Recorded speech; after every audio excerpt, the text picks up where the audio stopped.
أعوذ بالله من الشيطان الرجيم.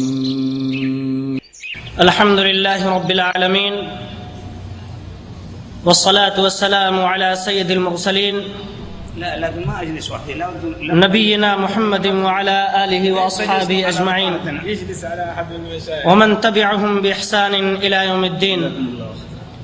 أما بعد، فاعوذ بالله من الشيطان الرجيم. بسم الله الرحمن الرحيم. يرفع الله الذين آمنوا منكم والذين أوتوا العلم درجات. اسلامی بھائیوں، بزرگوں اور دوستوں، یہ ہم سب لوگوں کے لیے انتہائی خوشی اور مسرت کا مقام ہے کہ آج کی اس مبارک رات میں استاد محترم فضیلت الشیخ جناب عبدالحمید رحمانی حفظہ اللہ و تولا کا ہم استقبال کر رہے ہیں۔ آپ کی شخصیت ہمارے درمیان موجود ہے۔ آپ ایک ایسے ادارے کے رئیس اور صدر ہیں جس کے چشمہ صافی سے میں نے سیرابی حاصل کی ہے۔ میں آپ کے سلسلے میں اگر کچھ کہوں تو سورج کو چراغ دکھانے کے مانند ہوگا، لیکن اتنا کہہ دینا کافی ہوگا کہ آپ کے علمی خدمات سے پورا ہندوستان اور بیرون ہند لوگ بھی مستفید ہو رہے ہیں۔ آپ نے جو ادارہ مرکز ابوالکلام آزاد للتوعیت الاسلامیہ کے نام سے، یعنی Abul Kalam Azad Islamic awakening centre کے نام سے جو مرکز قائم کیا ہے، اس کی شاخیں دہلی کے اندر بھی اور بیرون دہلی بھی متعدد شاخیں کام کر رہی ہیں، اور طلباء کی، ہزاروں طلباء کی ایک بڑی تعداد استفادہ کر رہی ہے، اور اس کا ایک نمونہ میں بھی آپ کے سامنے ہوں۔ اور یہ کہہ دینا نامناسب نہ ہوگا کہ آپ جن کی آواز ہندوستان سعودی عربیہ کے اندر سن رہے ہیں، یعنی سید معراج ربانی حفظہ اللہ و تولا، وہ بھی آپ کے قائم کردہ چشمہ صافی سے سیراب ہوئے ہیں، اور زبان و بیان کی طاقت اللہ تبارک و تعالی نے اس مرکز سے ان کو عطا فرمائی ہے۔ فضیلت الشیخ عبدالحمید رحمانی حفظہ اللہ و تولا کا تعلق ہندوستان کے مشہور صوبے یو پی سے ہے، اور ہندوستان کے یو پی کے مشہور شہر سدھارتھ نگر یعنی بستی سے ہے۔ آپ کی علمی شخصیت کے سلسلے میں کچھ نہ کہتے ہوئے میں آپ کو اور شیخ کو چھوڑ رہا ہوں۔ انشاءاللہ تبارک و تعالی آپ اس کا اندازہ لگا لیں گے۔ بالخصوص آپ کی مہارت اور آپ کا فن جو ہے وہ تاریخ ہے، اور وہی عنوان آپ لوگوں کے سامنے آپ شیخ منتخب کیا گیا ہے، یعنی بر صغیر ہند و پاک کے اندر اشاعت اسلام کیوں اور کیسے، یہ سوالیہ موضوع تھا۔ انشاءاللہ تبارک و تعالی آپ شیخ سے مستفید ہوں گے اور شیخ کے علم سے فائدہ اٹھائیں گے۔ ہم اللہ تبارک و تعالی سے دعا کرتے ہیں کہ اللہ تبارک و تعالی آپ کو صحت اور عافیت سے نوازے، آپ کو شفائے کامل عاجل عطا فرمائے، اور آپ کا سایہ ہمارے اوپر دراز فرمائے، اور آپ کی عمر لمبی عطا فرمائے، تاکہ ہم سب لوگ اس سے آپ کے علم سے فائدہ اٹھائیں۔ والسلام علیکم ورحمۃ اللہ وبرکاتہ۔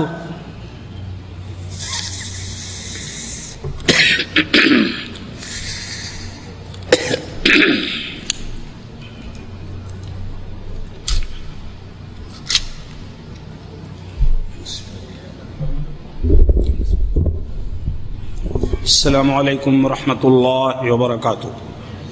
الحمد للہ نحمده ونستعینه ونستغفره ونعوذ باللہ من شرور انفسنا ومن سیئات اعمالنا، من يهده الله فلا مضل له ومن يضلل فلا هادي له، واشهد ان لا اله الا الله وحده لا شريك له، واشهد ان محمدا عبده ورسوله، اما بعد، فإن خير الحديث كتاب الله، وخير الهدي هدي محمد صلى الله عليه وسلم، وشر الأمور محدثاتها، وكل محدثة بدعة، وكل بدعة ضلالة، وكل ضلالة في النار، اعوذ باللہ السمیع العلیم من الشیطان الرجیم وَلْتَكُن مِّنكُمْ أُمَّةٌ يَدْعُونَ إِلَى الْخَيْرِ وَيَأْمُرُونَ بِالْمَعْرُوفِ وَيَنْهَوْنَ عَنِ الْمُنكَرِ وقال الرسول صلی اللہ علیہ وسلم بلغوا عنی ولو آیہ۔ علماء کرام جالیات کے پرچم تلے یہاں رہنے والے مختلف علاقوں کے مختلف مسلمانوں اور نو مسلموں میں اسلام اور صحیح اسلامی تعلیمات کی دعوت و تبلیغ کا فریضہ انجام دینے والے احباب اور وہ سارے حاضرین جو یہاں کے ماحول میں آ کر صحیح اسلام کو سمجھنے کی کوشش کرتے ہیں اور جس ماحول سے وہ آئے ہیں، جو ماحول عام طور پر مختلف قسم کے تعصب لسانی، جغرافیائی اور مختلف افکار و خیالات کے تعصب میں گھرے رہتے ہیں، جو علاقے وہاں سے آنے کے بعد ہمارے ان دوستوں کو جو آتے تو ہیں کام کرنے کے لیے، ملازمت کے لیے اور اپنی معاشی حالت درست کرنے کے لیے، حلال روزی میں برکت حاصل کرنے کے لیے، لیکن یہاں آنے کے بعد اس زمین میں جو رسول اکرم صلی اللہ تعالی علیہ وآلہ وسلم کی سرزمین ہے، جہاں کی اصل زبان رسول اکرم صلی اللہ علیہ وسلم کی زبان ہے، صحابہ کرام کی زبان ہے، قرآن پاک کی زبان ہے، بلکہ اگر آپ یہ کہیں کہ پورے دین اسلام کی زبان ہے، یعنی عربی، جس میں قرآن اترا، جس میں صحابہ کرام رضی اللہ عنہم اجمعین نے دین کو سمجھا، اللہ کے رسول صلی اللہ علیہ وسلم نے سمجھایا اور سلف نے پورے طور پر کوشش کی کہ یہ زبان محفوظ رہے۔ پوری دنیا کی مختلف زبانیں مختلف ادوار سے گزریں اور انہوں نے اپنی اصلیت، اپنی بنیادیں کھو دیں۔ 100 سال پہلے کی انگلش جو ہے، یا 100 سال پہلے کی فرینچ، یا 100 سال پہلے کی المانی زبان، یا کوئی اور بھی ہو، 100 سال کے بعد اس طرح بدلتی ہے کہ اس دور کے افسانے، ادبی شہپارے، کتابیں سمجھی نہیں جاتی۔ لیکن یہ زبان جو رسول اکرم صلی اللہ علیہ وسلم کی بعثت کے پہلے سے عرب دنیا میں، جزیرہ عرب میں موجود تھی، جس میں اسلام کے پہلے کے جاہلی شعراء نے اپنے اہم دواوین، اپنی اہم کتابیں چھوڑیں، اور پھر رسول اکرم صلی اللہ تعالی علیہ وآلہ وسلم کے جلوے میں تربیت پانے والے صحابہ کرام، چاہے وہ جزیرے کے ہوں یا جزیرے کے باہر کے ہوں، انہوں نے پورے طور پر فیض اٹھایا اور کوشش کی کہ ہر طرح، ہر شکل میں اس زبان کو سیکھیں، تاکہ قرآن جو اس زبان میں اترا ہے اور قرآن کی شرح و تفسیر جو رسول اکرم صلی اللہ علیہ وسلم نے اس زبان میں فرمائی ہے اور صحابہ کرام نے اس کو پورے طور پر محفوظ رکھا ہے، یہ زبان ہم سیکھ کر کے سیکھیں تاکہ ہمارے پاس دین کی اصل بنیاد باقی رہے۔ تو اس سرزمین میں آپ آئے جہاں اللہ کے رسول کی زبان پورے طور پر محفوظ ہے، قرآن کے الفاظ پورے طور پر محفوظ ہیں۔ پورے 1425 سال اللہ کے رسول کی وفات، اللہ کے رسول کی ہجرت کو، اور 1415 سال رسول اکرم صلی اللہ علیہ وسلم کی وفات کو ہو گئے، اور اگر نبوت کی مدت اس میں شامل کر لیجئے تو کوئی 1500 سال سے کچھ زیادہ مدت گزر گئی، لیکن قرآن پاک کا ہر حرف، رسول اکرم صلی اللہ علیہ وسلم کی حدیث پاک کا ہر جملہ اور ہر حرف اسی طرح محفوظ ہے، معانی کا سمندر لیے ہوئے۔ اور آج بھی اگر کوئی دین کو سمجھنا چاہے، کوئی اسلام کو پر چلنا چاہے اور اس کی نشر و اشاعت کرنا چاہے تو عربی زبان کے بغیر وہ نہیں سمجھ سکتا ہے، نہ چل سکتا ہے۔ ابن تیمیہ نے اقتضاء الصراط المستقیم میں اور اپنی دوسری کتابوں میں بہت کھل کے لکھا ہے کہ جو شخص عربی زبان سمجھتا ہو، اس کے بولنے کی قدرت رکھتا ہو، اس کے لیے یہ جائز نہیں ہے کہ عربی زبان کے علاوہ کوئی زبان استعمال کرے، اس لیے کہ ہم مجبور ہوتے ہیں ترجموں کے ذریعے اللہ کی کتاب سمجھنے پر، ترجمانیوں کے ذریعے رسول اکرم صلی اللہ علیہ وسلم کی حدیث پاک سمجھنے پر۔ اب اگر ہم بچپن ہی سے اپنے بچوں کی صحیح تربیت کریں اور ان کو یہ بتا سکیں کہ دین چونکہ موقوف ہے عربی زبان پر اور اصولی مسئلہ ہے یہ کسی بھی شریعت کا کہ جس چیز کے بغیر دین کو نہیں سمجھا جا سکتا ہے اس چیز کا سمجھنا بھی واجب ہے، تو عربی کے بغیر پوری دین کو ہم نہیں سمجھ سکتے۔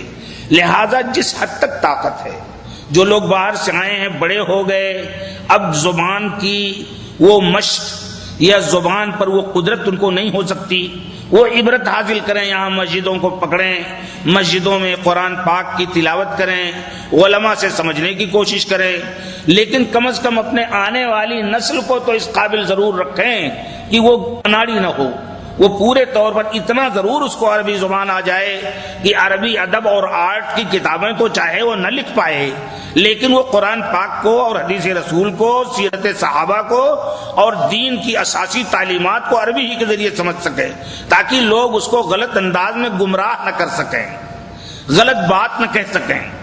اب میں آپ کو معلوم ہوگا کہ ایک شخص، ایک پاگل قسم کا آدمی سربراہ جس کا نام ہے محمد قذافی، پہلے جب حاکم ہوا تو اس نے کہا قل اعوذ برب الناس اور قل اعوذ برب الفلق نہیں پڑھا جا سکتا ہے، اس لیے کہ قل اعوذ برب الناس تو اللہ کے رسول کو سکھایا گیا تھا کہ کہو، تو اب اللہ کے رسول ہے نہیں، لہذا اس کو نہیں پڑھا جانا چاہیے۔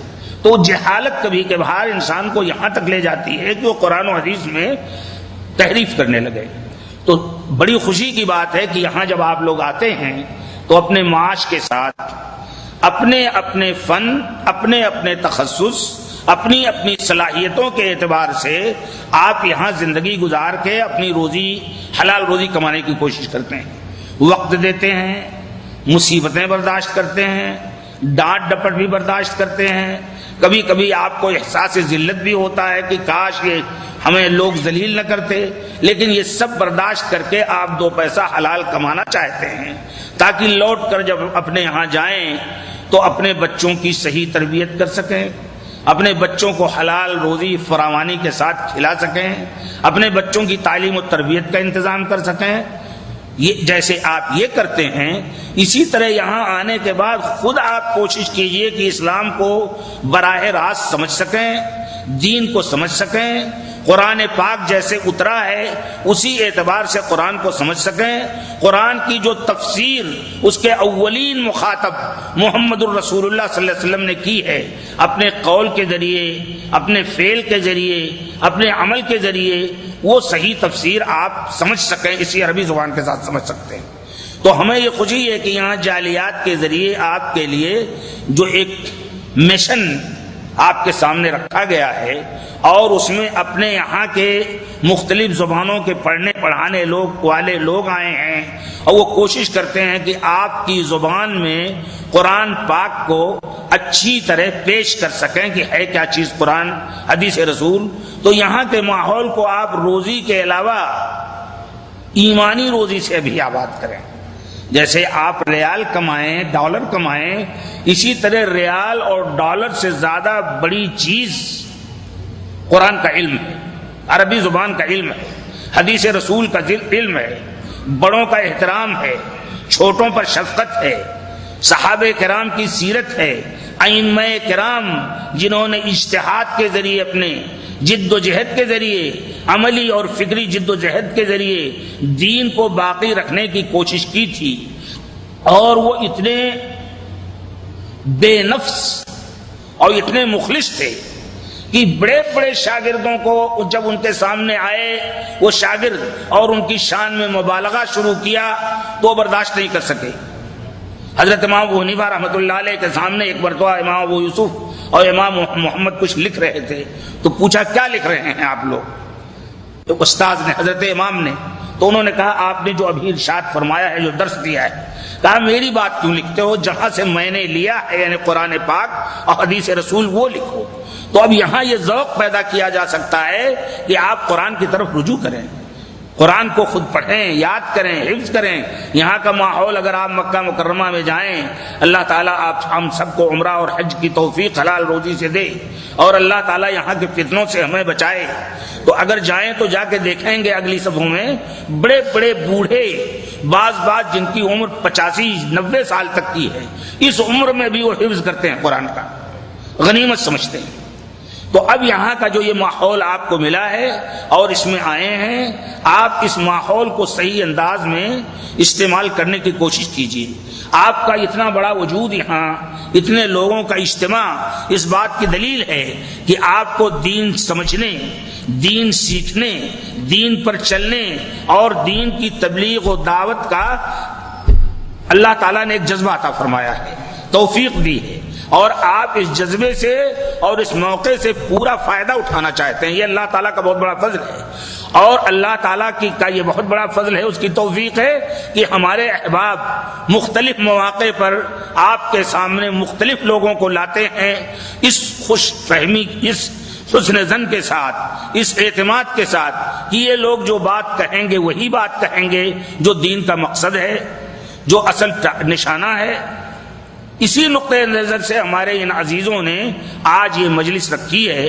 میں تو یہاں سفر میں تھا اور مختلف چیزیں ایسی میرے ساتھ تھیں کہ میں کسی درس کے قابل نہیں تھا، لیکن احباب کا شوق اور اصرار، اور سب سے زیادہ یہ جذبہ کہ آپ سے ایک مرتبہ تعارف ہو جائے تو آئندہ بھی کبھی آئیں گے تو جب ذہنی طور پر ٹھیک رہیں گے صحت کے اعتبار سے تو پھر آپ کے ساتھ بیٹھنے کا موقع ملے گا، تبادلہ خیال کا موقع ملے گا، نقاش اور سوال و جواب کا موقع ملے گا، اور ایک انس پیدا ہوگا، ایک ماحول پیدا ہوگا جس ماحول میں وہ استاد اور شاگرد کے بجائے ایک بڑے بھائی اور چھوٹے بھائی کا جذبہ پیدا ہوگا، اور آپ بھی پوچھیں گے، ہم بھی سوال کریں گے، اور اس طرح سے علمی روشنی پھیلے گی، اور جب یہ علمی روشنی پھیلے گی تو وہی ماحول پیدا ہوگا جو اصل اسلام کا ماحول تھا۔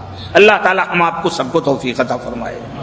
تو میں شکر گزار ہوں آپ لوگوں کا، آپ لوگوں کی حاضری پر، شکر گزار ہوں منتظمین کا ان کے انتظام و انصرام پر، شکر گزار ہوں ان دعات کا جو ہندوستان، پاکستان، نیپال کے مختلف علاقوں سے یہاں کام کرتے ہیں، کہ وہ لوگ صرف اپنی تنخواہ پر یا اپنے وظیفے پر یا اپنی ملازمت پر نہیں بیٹھے ہوئے ہیں، بلکہ اس سے زیادہ بھی کچھ کرنا چاہتے ہیں۔ اللہ تعالیٰ قبول فرمائے۔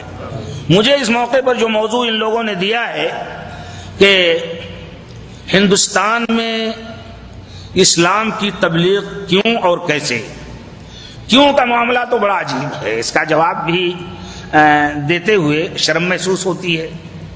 اگر ہمارے پاس ایک نقد سودا ہے تو آخر اس کو چھپا کر کے اپنے پاس رکھیں گے؟ ایمان اگر ہمارے دل میں موجزن ہے، اگر ہم اللہ کی وحدانیت پر ایمان رکھتے ہیں، اس بات کا ہمارا عقیدہ ہے کہ اللہ تعالیٰ اکیلا ہے، اس کے نام، اس کی صفات، اس کے کمالات میں اس کا کوئی شریک نہیں، اور چونکہ وہی خالق ہے، وہی مالک ہے، وہی رازق ہے، وہی آقا ہے، اور سب کچھ وہی ہے، تو اب رب العالمین کی ان صفات کو جب تک ہم نہ سمجھیں اور دنیا کے سامنے نہ رکھیں تب تک یہ کیسے یہ رحمت عام ہو سکتی ہے؟ آپ جانتے ہیں اسلام ایک رحمت ہے، اور آپ جانتے ہیں کہ ہندوستان کی سرزمین میں ایک دو نہیں، ڈاکٹر تارا چند نے ایک جگہ لکھا ہے جو وہاں کے مشہور مورخ ہیں کہ رسول اکرم صلی اللہ علیہ وسلم کی جس وقت بعثت ہوئی ہے اس دور میں، آپ کی بعثت تو عملاً یہاں ہوئی عرب میں، مدینہ، مکہ مکرمہ اور مدینہ منورہ میں، لیکن چونکہ آپ کی نبوت پوری انسانیت کے لیے تھی، سارے علاقوں کے لیے تھی، اگلے نبیوں کی طرح آپ کسی خاص قبیلہ، کسی خاص قوم، کسی خاص زبان، کسی خاص ماحول کے لیے نہیں تھے، بلکہ وما ارسلناک الا رحمۃ للعالمین، اے رسول ہم نے تم کو سارے جہان کے لیے رحمت بنا کر کے بھیجا ہے، وما ارسلناک الا کافۃ للناس، ساری انسانیت کے لیے آپ رسول بنا کر کے بھیجے گئے ہیں۔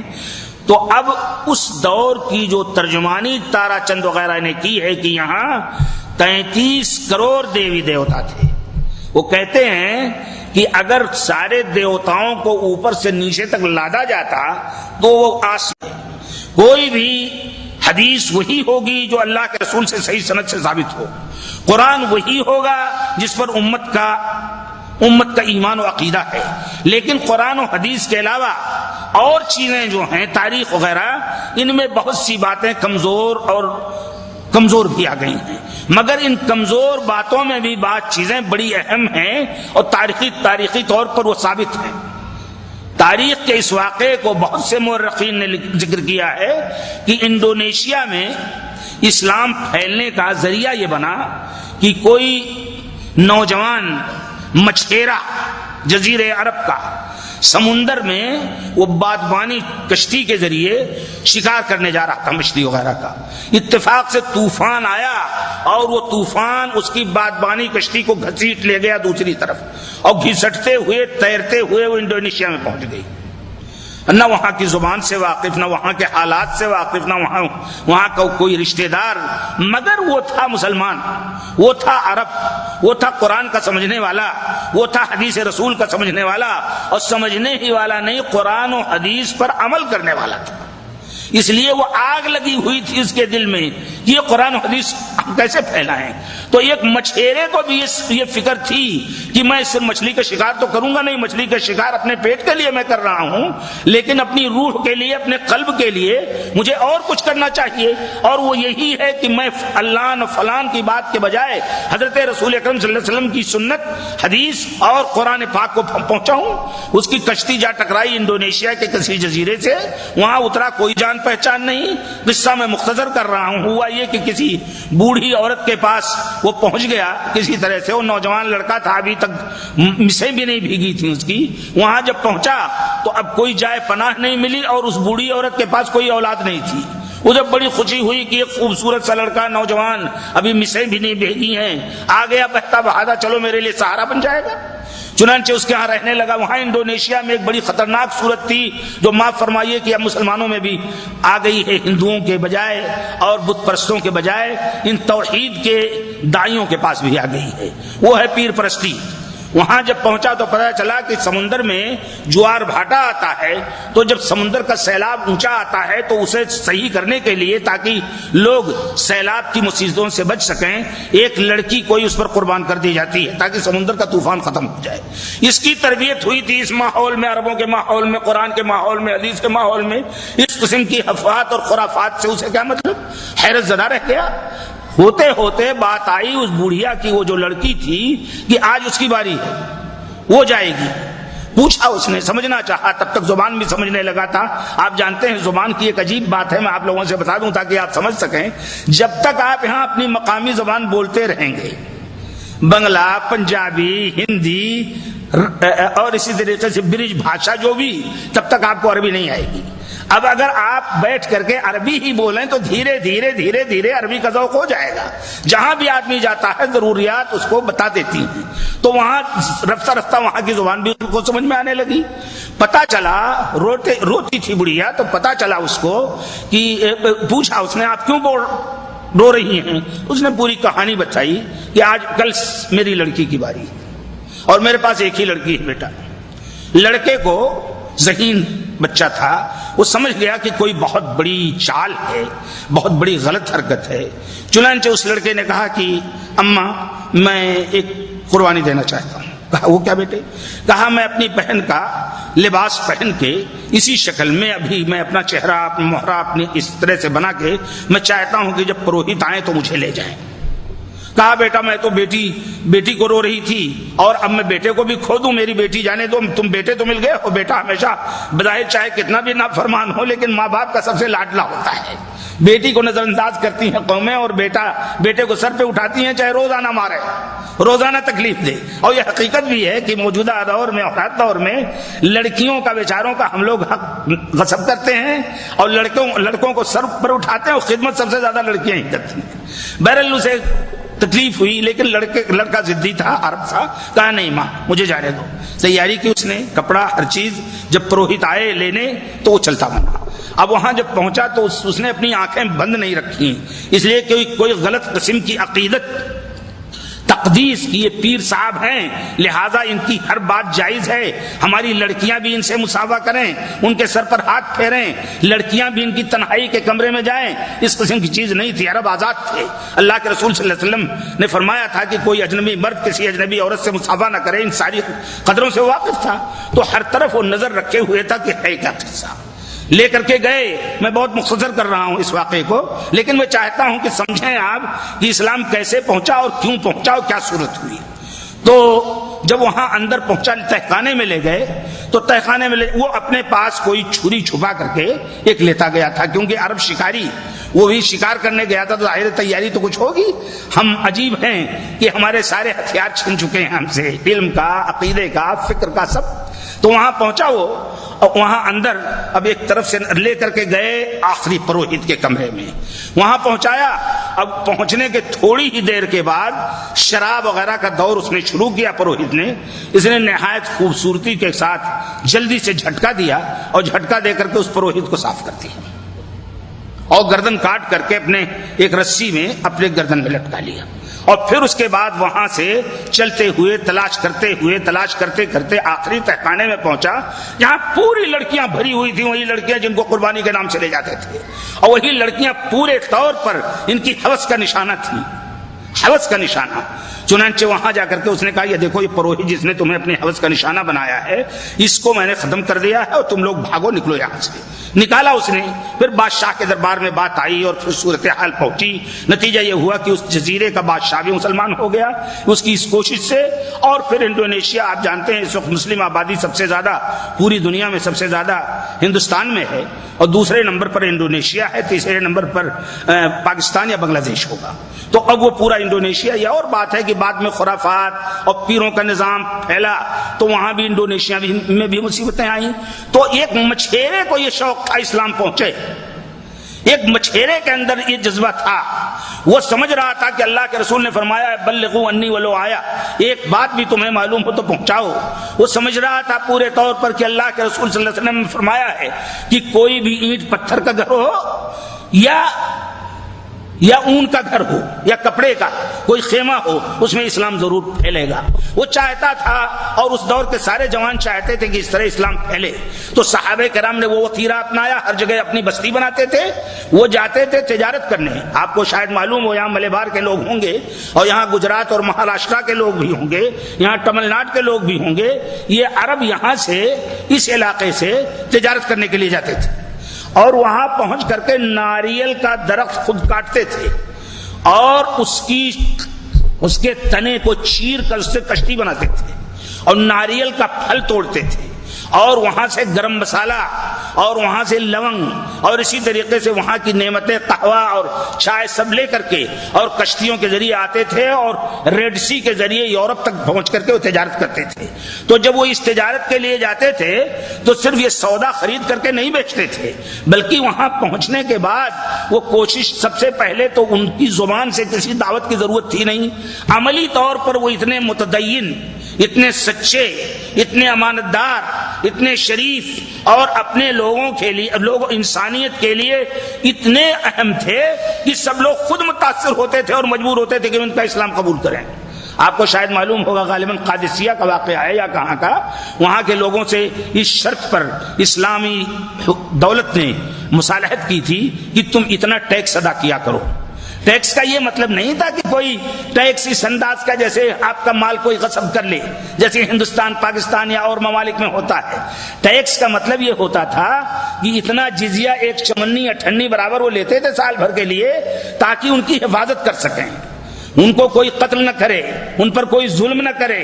تو یہ جزیہ ان ملازمین کی تنخواہ کے لیے ہوتا تھا جو ان کے تحفظ کا کام کرتے تھے.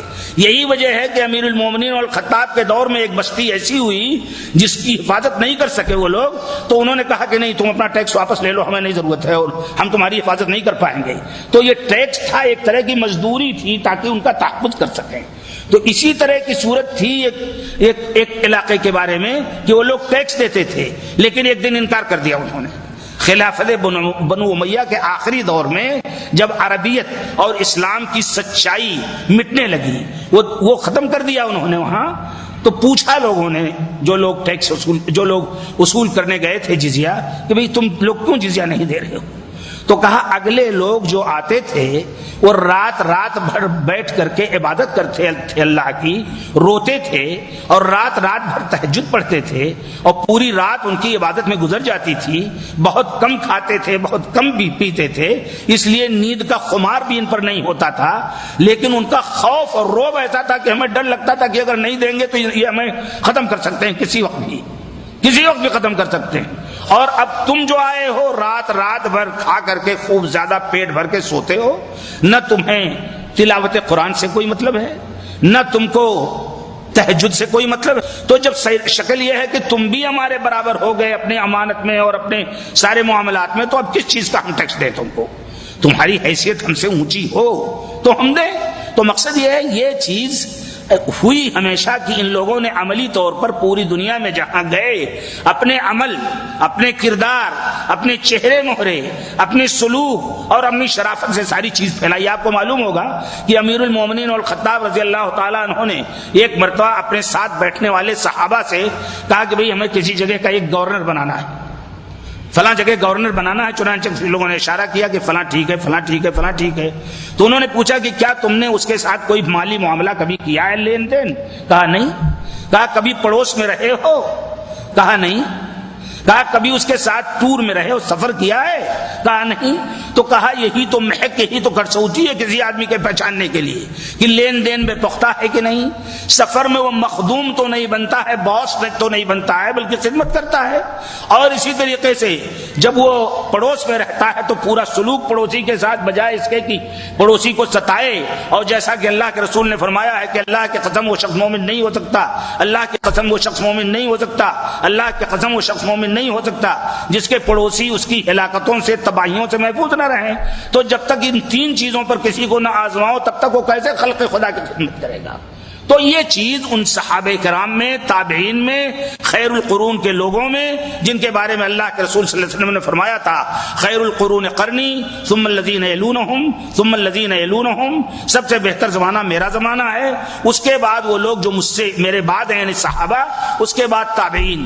تو یہ بہتر دور جو تھا اس میں ساری قدریں تھیں پورے طور پر۔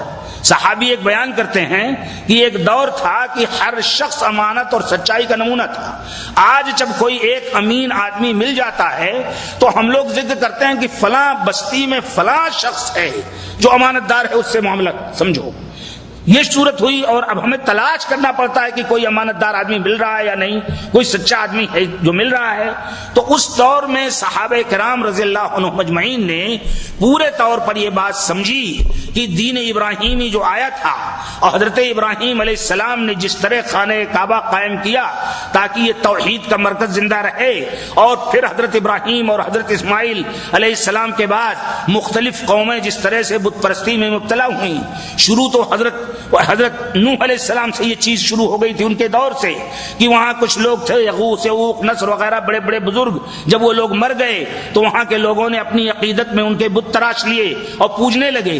لیکن اللہ کے رسول اور انبیاء جب آئے اور اس کا پورا بندوبست فرمایا تو بھی شرک کسی وقتاً فوقتاً زندہ ہوتا رہا اور ساری چیزیں وہ آتی رہیں۔ تو اللہ کے رسول صلی اللہ علیہ وسلم جب تشریف لائے تو اپنی پوری امت کی تربیت آپ نے اس طرح فرمائی کہ وہ شرک سے محفوظ رہ سکیں، بت پرستی سے محفوظ رہ سکیں، پیر پرستی سے محفوظ رہ سکیں، اور کسی کو ما فوق الفطرت مخلوق نہ سمجھیں بلکہ اللہ ہی کو قاضی حاجات اور سب کچھ سمجھیں۔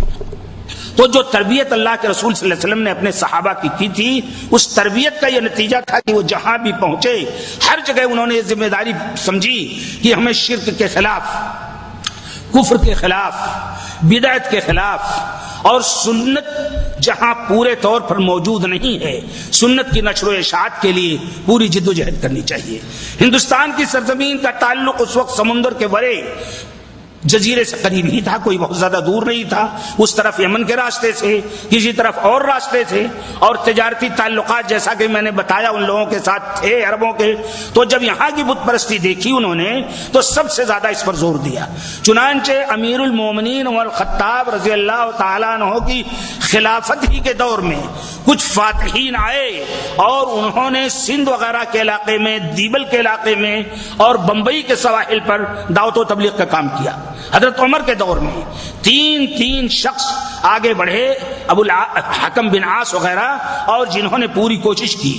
پھر اس کے بعد امیر المومنین اور خطاب کے دور کے بعد حضرت امیر المومنین عثمان بن عفان رضی اللہ عنہ کے دور میں یہ تعداد اور بڑھی.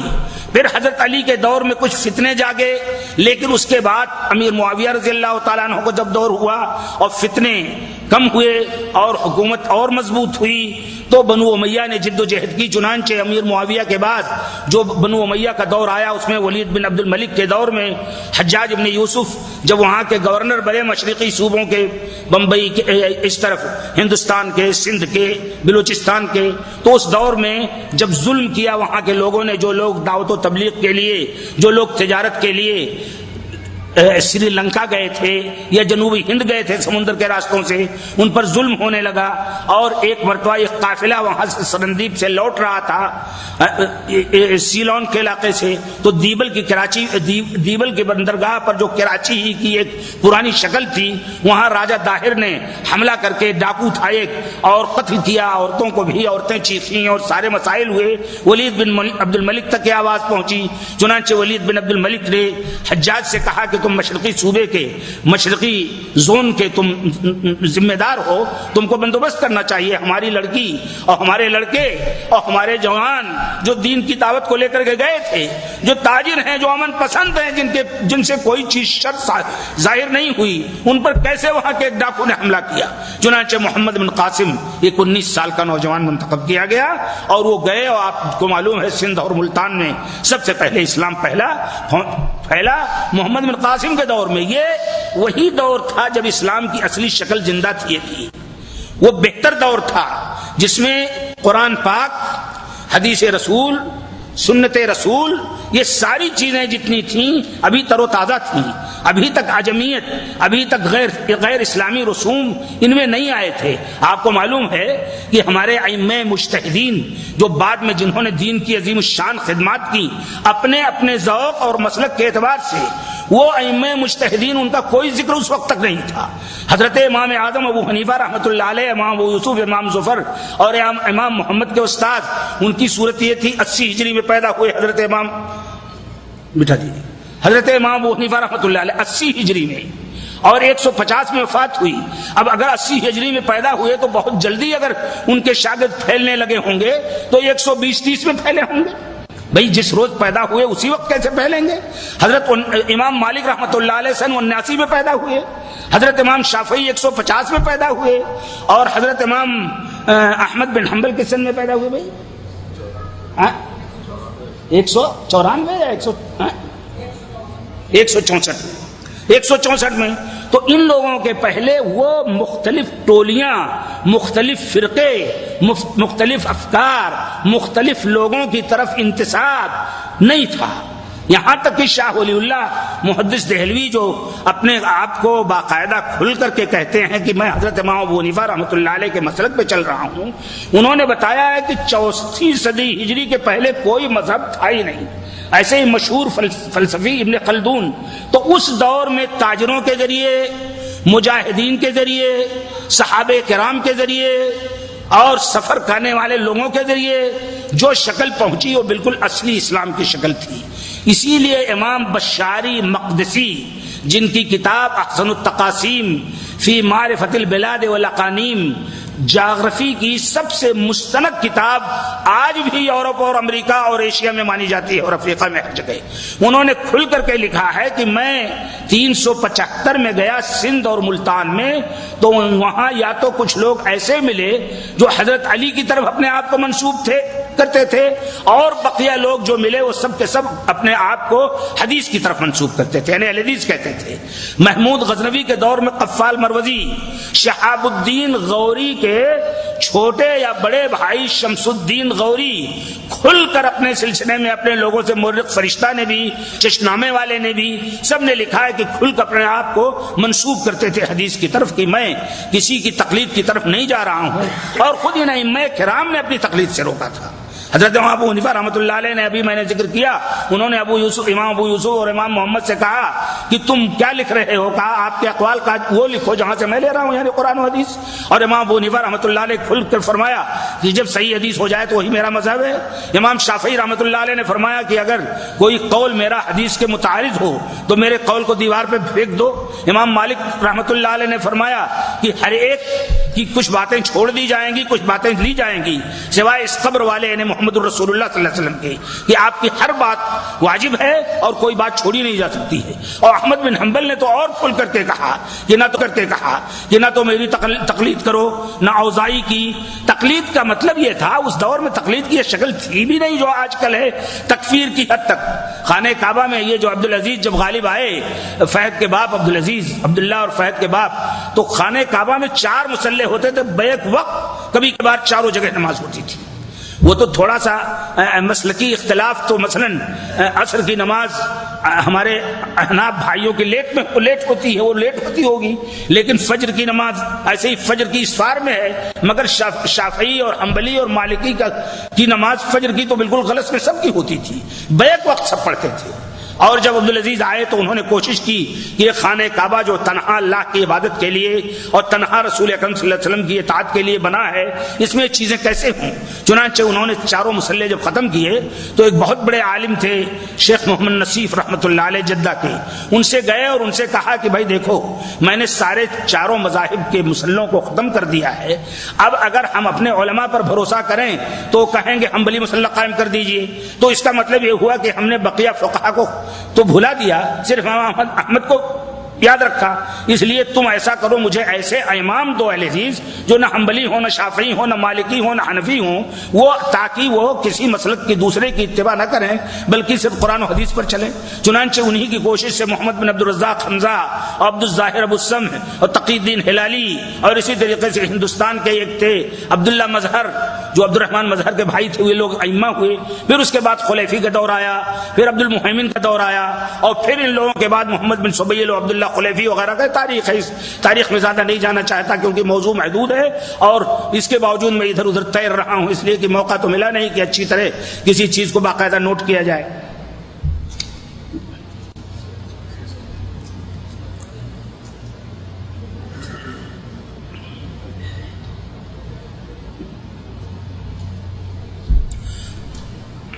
تو اب یہ لوگ اس دور تک پورے طور پر ایمانداری کے ساتھ ایک دوسرے کی اقتداء میں نماز بھی پڑھتا تھا، ایک دوسرے کا احترام بھی کرتا تھا۔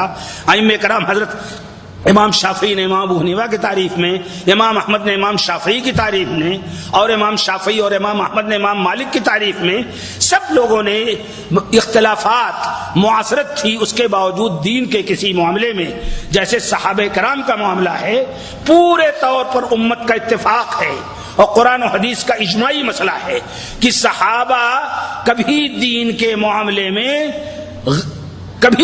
معاملے میں انہوں نے کوئی اختلاف نہیں کیا۔ صحابہ کلہم عدول، سارے صحابی عادل ہیں، ان سے دین کے سلسلے میں کسی اختلاف کا ثبوت نہیں مل سکتا ہے۔ سیاسی اختلافات الگ ہیں لیکن وہ سیاست کو دین سے بالکل الگ رکھتے تھے۔ امیر معاویہ رضی اللہ تعالیٰ عنہ سے جب حضرت علی کے ماننے والوں میں سے کچھ لوگوں نے حضرت امیر معاویہ رضی اللہ تعالیٰ عنہ کے پاس کچھ یہودی آئے کہ آپ اجازت دیجئے تو علی کے لشکر کو رونپ دیں، تو انہوں نے اس طرح بھگایا جیسے کوئی کتے کو بھگاتا ہے، اور یہی صورت حضرت علی نے کی یہودیوں کے ساتھ۔ تو یہ لوگ، ان لوگوں کے سیاسی اختلافات بھی اگر کچھ رہتے تھے تو اس کو دین پہ نہیں آنے دیتے تھے، وہ دشمن کو موقع نہیں دیتے تھے۔ تو اس طرح سے پورے طور پر ہندوستان کی سرزمین کو انہوں نے دیکھا کہ یہ سرزمین ایک پورا بر صغیر ہے، پورا ایک بہت بڑا، اس کو عربی میں قارہ کہتے ہیں، یعنی پورے طور پر ایک مکمل دنیا ہے بر صغیر، جس میں ہندوستان اور ہندوستان کے اس وقت تمام ٹولیاں وہاں سے لے کر کے ایران تک ہندوستان کا دائرہ کار تھا۔ آپ کو معلوم ہوگا اورنگزیب عالمگیر رحمۃ اللہ علیہ نے 50 سال حکومت کی، سب سے بڑے مغل بادشاہ تھے، انہوں نے افغانستان، ایران کا کچھ علاقہ، ہندوستان کا پورا علاقہ اور سارے علاقوں کے وہ بادشاہ تھے. تو یہ علاقے جتنے تھے سب کے سب ہندوستان کے مختلف افکار کے، جہاں 300 زبانیں آج بھی ہوں، جہاں 17 زبانیں آج سرکاری طور پر تسلیم کی جا رہی ہوں، اس سرزمین کو نہیں چھوڑ سکتے تھے. اسی لیے جب حجاج بن یوسف کے ذریعے، محمد بن قاسم کے ذریعے سندھ اور ملتان میں اسلام آیا تو یہاں سے جن لوگوں کی تربیت ہوئی وہ بڑھنے لگی. اور پھر اس کے بعد جب سلطان محمود غزنوی کا دور آیا، سلطان شہاب الدین غوری کا دور آیا، تو بھی اسلام اپنی شکل میں بہت حد تک آیا. پھر لیکن اسلام جب ماوراء النہر کے ذریعے غزات اور مجاہدین کے ذریعے ادھر سے پہنچا پنجاب کی سرزمین میں، تو اس علاقے میں اسلام کی تعلیمات پورے طور پر تھی نہیں. کچھ افکار و خیالات تھے، کچھ رسوم و رواج تھے، وہ رسوم و رواج بھی پہنچے. اور انہی رسم و رواج میں بہت سی چیزیں بدعت کی شکل میں، تصوف کی شکل میں، تقلید جامد کی شکل میں یہاں تک پہنچی کہ مفتی رکن الدین سے جب نظام الدین نے، اولیاء نے مناظرہ کیا اور مسئلہ یہ آیا کہ مجلس میں جب صوفیہ کی مجلس ہوتی ہے تو اس میں کیا گیت گانا موسیقی جائز ہے، رقص کا بھی ذکر ملتا ہے. تو رکن الدین صاحب کے سامنے نظام الدین نے، جن کو نظام الدین اولیاء کہتے ہیں، آدمی ایک ولی ہوتا ہے ان کو اولیاء کا لقب دے رکھا ہے.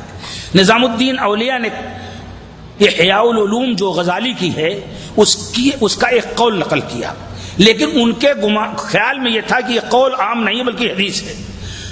تو حدیث سمجھ کر کے انہوں نے نقل کیا السماع مباح لأہلہ، یہ موسیقی سننا، گیت سننا اس شخص کے لیے جائز ہے جس کا ایمان پختہ ہو اور جو اس کی وجہ سے کسی خدشے میں مبتلا نہ ہو. تو رکن الدین نے جواب دیا جو مفتی تھے کہ تم حضرت امام ابو حنیفہ کے مقلد ہو، ہم مقلد ہیں، تو ہم کو حدیث رسول کا کیا کام ہے؟ تو مقلد ابی حنیفہ ہستی تو حدیث رسول چھے بکار کلام امام بیار. تم حضرت امام ابو حنیفہ رحمۃ اللہ علیہ کے مقلد ہو، تم کو حدیث رسول کی کیا ضرورت ہے؟ تم حضرت امام کا قول لاؤ. تو نظام الدین اولیاء نے کہا کہ عجیب ہے اس ہندوستان کا حال، عجیب ہے ہمارا حال کہ ہم تو حدیث رسول پیش کر رہے ہیں اور تم کہتے ہو امام ابو حنیفہ کا قول لاؤ. تو یہ چیزیں اسی دور سے تھیں، لوگوں کے اندر تمیز تھی کہ کون سی چیز صحیح ہے کون سی غلط.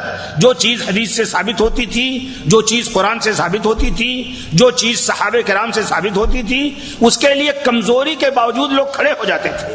شاید آپ نے نام سنا ہوگا ایک بادشاہ کا جس کا نام محمد تغلق تھا. تغلق خاندان، محمد تغلق پہلا شخص ہے خلافت بنو امیہ وغیرہ کے بعد جس نے اسلامی نظام قائم کیا دلی میں. ایک دن میں 11 آدمیوں کو ذبح کر دیا گیا کیونکہ انہوں نے نماز چھوڑ دی تھی.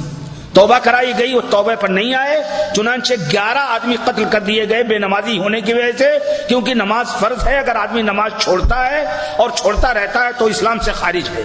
اور محمد تغلق نے جتنی بھی درگاہیں تھیں ان میں جتنی ڈفلیاں بجتی تھیں، جتنا رقص و سرود ہوتا تھا، ان سب کو ختم کیا اور وہاں کے پیرزادوں کو مؤذن یا امام بنوا دیا اور وہاں کے جو اور نگراں تھے ان کو کسی اور کام میں لگا دیا تاکہ یہ لعنت ختم ہو. اور پورے طور پر مورخین میں چاہے وہ مسعود عالم ندوی ہوں، چاہے خلیق احمد نظامی ہوں اور چاہے تارا چند ہوں، جتنے مورخین ہیں سب نے اس بات کا اقرار کیا ہے کہ محمد تغلق نے صحیح اسلام کی شکل وہاں پیش کرنے کی کوشش کی. اسی وجہ سے غلط مورخین نے، خاص طور پر جو صوفیہ تھے مورخین میں، انہوں نے محمد تغلق کے بارے میں ایسی غلط باتیں کہی ہیں کیونکہ تصوف کی جو غلط شکل تھی اس کو مٹانے کی کوشش کی. ایسے ایسے الزامات لگائے ہیں جتنا الزام ہندوؤں نے نہیں لگایا. صورت یہ ہوئی تھی محمد تغلق کی کہ ان کے دور میں امام ابن تیمیہ جن کی جو 8ویں صدی ہجری کے عالم تھے لیکن اس دنیا میں علم، دین، شریعت، سنت کے مجدد تھے، ان کے ایک شاگرد عبدالعزیز اردبیلی گئے اور کئی سو کتابیں حدیث کے لے گئے. ان سے محمد تغلق متاثر ہوا اور متاثر ہونے کے بعد اس نے باقاعدہ ان پر عمل کرنا شروع کیا، قبروں کو ڈھایا اور صحیح اسلامی شریعت پیش کرنے کی کوشش کی. آئین حقیقت نما میں اکبر شاہ خان عجیب آبادی جن کا رجحان قادیانیت کی طرف تھا وہ بھی اس حقیقت کو تسلیم کرتے ہیں، دوسرے لوگ بھی. تو کہنے کا مقصد یہ ہے کہ یہ جو سنت کے احیاء، سنت کی تجدید، اور توحید کی تطہیر اور اسلامی عقائد کی تنظیم اور یہ ساری کوششیں شروع ہوئیں، آج کی نہیں ہیں، یہ تو بعد کے دور میں ہمیشہ ایک چیز جب شروع ہوتی ہے تو چھوٹی سی کوپل رہتی ہے، ایک املی کا بیج آپ ڈالتے ہیں تو اتنا بڑا پتا نکلتا ہے، پھر رفتہ رفتہ رفتہ رفتہ وہ املی کا اتنا بڑا درخت ہو جاتا ہے اور اس میں اتنے اتنے پھل آتے ہیں اور 50 سال وہ رہتا ہے، بلکہ سینکڑوں سال رہتا ہے۔ اسی طرح سے اسلام کی مثال جو اللہ تعالیٰ نے فرمائی ہے کہ اسلام کی مثال اس پاکیزہ درخت کی ہے جس کی بنیاد زمین میں ہے اور اس کی شاخیں ساری جگہ پھیلی ہوئی ہیں۔ تو اب اسلام کی شروع میں جو تجدیدی کوششیں ہوئیں محمد تغلق کے دور میں، شہاب الدین غوری کے دور میں، اسی طریقے سے اس کے پہلے جہاں مورخ فرشتہ نے اور چشنامے نے اور اسی طریقے سے لوگوں نے ذکر کیا ہے، وہ کوششیں رفتہ رفتہ یہاں کے ہند اجتہاد، پوری جد و جہد کرنا، تو یہ کسی بھی شخص کو، انسان کو ہر دور میں یہ حق حاصل ہے کہ وہ محنت کر کے مجتہد بنے۔ تو جو چیز انسان اپنی محنت سے، تقوی و ورع کے ساتھ محنت کر کے بن سکتا ہے، وہ تو صرف 4 آدمیوں میں محدود رہ گیا، حضرت امام ابو حنیفہ، حضرت امام مالک، حضرت امام شافعی، حضرت امام احمد بن حنبل، صرف 4 آدمی مجتہد ہو سکے، یعنی پوری امت کو جس کی اجازت دی گئی تھی، پوری امت ادھر ادھر چلی گئی کنویں میں، گہرائی میں، اور صرف 4 آدمی بچے جو محنت کر کے، جبکہ ان کے شاگردوں میں حضرت امام ابو یوسف، حضرت امام محمد نے 2/3 مسائل میں امام ابو حنیفہ رحمۃ اللہ علیہ سے اختلاف کیا ہے، 2/3 مسائل میں۔ ان کے شاگردوں میں اتنے بڑے بڑے مجتہد تھے۔ شاہ ولی اللہ کے بارے میں ایک مولانا غلام یحییٰ کانپوری تھے، بہت بڑے فلسفی استاد، میرے استاد علامہ نذیر احمد رحمانی رحمۃ اللہ علیہ کے استاد، وہ کہتے تھے کہ اگر ولی اللہ، شاہ ولی اللہ پہلے دور میں ہوتے تو یہ 5ویں مجتہد ہوتے، یعنی اپنے اجتہاد کے اعتبار سے یہ بہت ائمہ اربعہ کے مقام کو پہنچے۔ تو یہ ہماری امت کی بہت بڑی بدقسمتی ہے، اس امت کی، اس دور کی، کہ جو اجتہاد ہر شخص پر کے لیے جائز ہے اور محنت کرنا چاہیے اس کو تو ہم نے گھیر دیا 4 ائمہ میں بس، اور نبوت اور رسالت جیسی چیز اللہ تعالیٰ نے اتنے لوگوں کو عطا کر دی۔ یہ ایک قابل غور نکتہ ہے اور محسوس کرنا چاہیے۔ تو عرض یہ کر رہا تھا کہ اس طرح سے وہ تسلسل پورا جو نوح علیہ السلام سے، ابراہیم علیہ السلام سے، اسماعیل، موسیٰ، عیسیٰ علیہ وعلی نبی علیہ السلام آ کر کے رسول اکرم صلی اللہ علیہ وسلم پر قرآن پاک کی شکل میں اور آپ پر وہ اتری ہوئی دوسری وحی غیر مطلوع حدیث کی شکل میں آیا، یہ تسلسل آ کر کے یہاں مکمل ہوا۔ اب اس تسلسل کے مکمل ہونے کے بعد چونکہ اللہ کے رسول صلی اللہ علیہ وسلم خاتم النبیین قرار دیے گئے ہیں، آخری نبی، آپ کے اوپر دین مکمل ہو چکا ہے، آپ کو اللہ تبارک و تعالیٰ نے یہ فرما دیا ہے کہ کوئی نبی آپ کے بعد نہیں ہو سکتا۔ اللہ کے رسول فرماتے ہیں کہ اگر میرے بعد کوئی نبی ہوتا تو عمر ہوتے، بعض جگہ اور روایات ہیں تو فلاں ہوتا، لیکن میرے بعد کوئی نبی نہیں ہے، اور کوئی بھی نبوت کا دعویٰ کرے تو وہ کاذب ہے، وہ قتل کر دیا جائے گا، چاہے مسلمہ ہو اور چاہے غلام احمد قادیانی ہو۔ سن لیجیے، یہ فرض ہے، یہ واجب ہے، یہ دین کا مسئلہ ہے۔ تو اب اللہ کے رسول پر جب دین کی تکمیل ہو گئی، اس کے بعد اب کیسے دین زندہ رہے گا؟ رسول تو آئیں گے نہیں، مشکلات پیدا ہوں گی۔ اللہ کے رسول صلی اللہ علیہ وسلم نے خود فرمایا ہے لَتَتَّبِعُنَّ سُنَنَ مَنْ قَبْلَكُمْ شِبْرًا بِشِبْرٍ ذِرَاعًا بِذِرَاعٍ، تم اگلی امتوں کی طرح تم بھی بدعات کا ارتکاب کرو گے، ایک ایک ہاتھ، ایک ایک بالش، یہاں تک کہ وہ اگر کسی گوہ اور چوہے کے سوراخ میں گھسے ہوں گے تو بھی گھسو گے تم بھی، تو باتیں تو زندہ رہیں گی۔ اس کا علاج اللہ کے رسول صلی اللہ علیہ وسلم نے اور رب العالمین نے خود، اور رب العالمین کے حکم سے اللہ کے رسول نے فرمایا ہے۔ رب العالمین نے تو فرمایا وَلْتَكُن مِّنكُمْ أُمَّةٌ يَدْعُونَ إِلَى الْخَيْرِ وَيَأْمُرُونَ بِالْمَعْرُوفِ وَيَنْهَوْنَ عَنِ الْمُنكَرِ، ابھی جو آیت میں نے پڑھی تھی کہ تم میں یہ گروہ ہمیشہ ایسا ہونا چاہیے جو جب بھی لوگ دین کے صراط مستقیم سے اور شریعت کے اس تسلسل سے سر نکالیں تو فوراً روک دیں ان کو، اور جو کچھ شریعت ہے قرآن و حدیث کی شکل میں اس کو، اور صحابہ کرام کی سیرت کی شکل میں اس کو پیش کریں۔ یہ گروہ ایسا ہونا چاہیے۔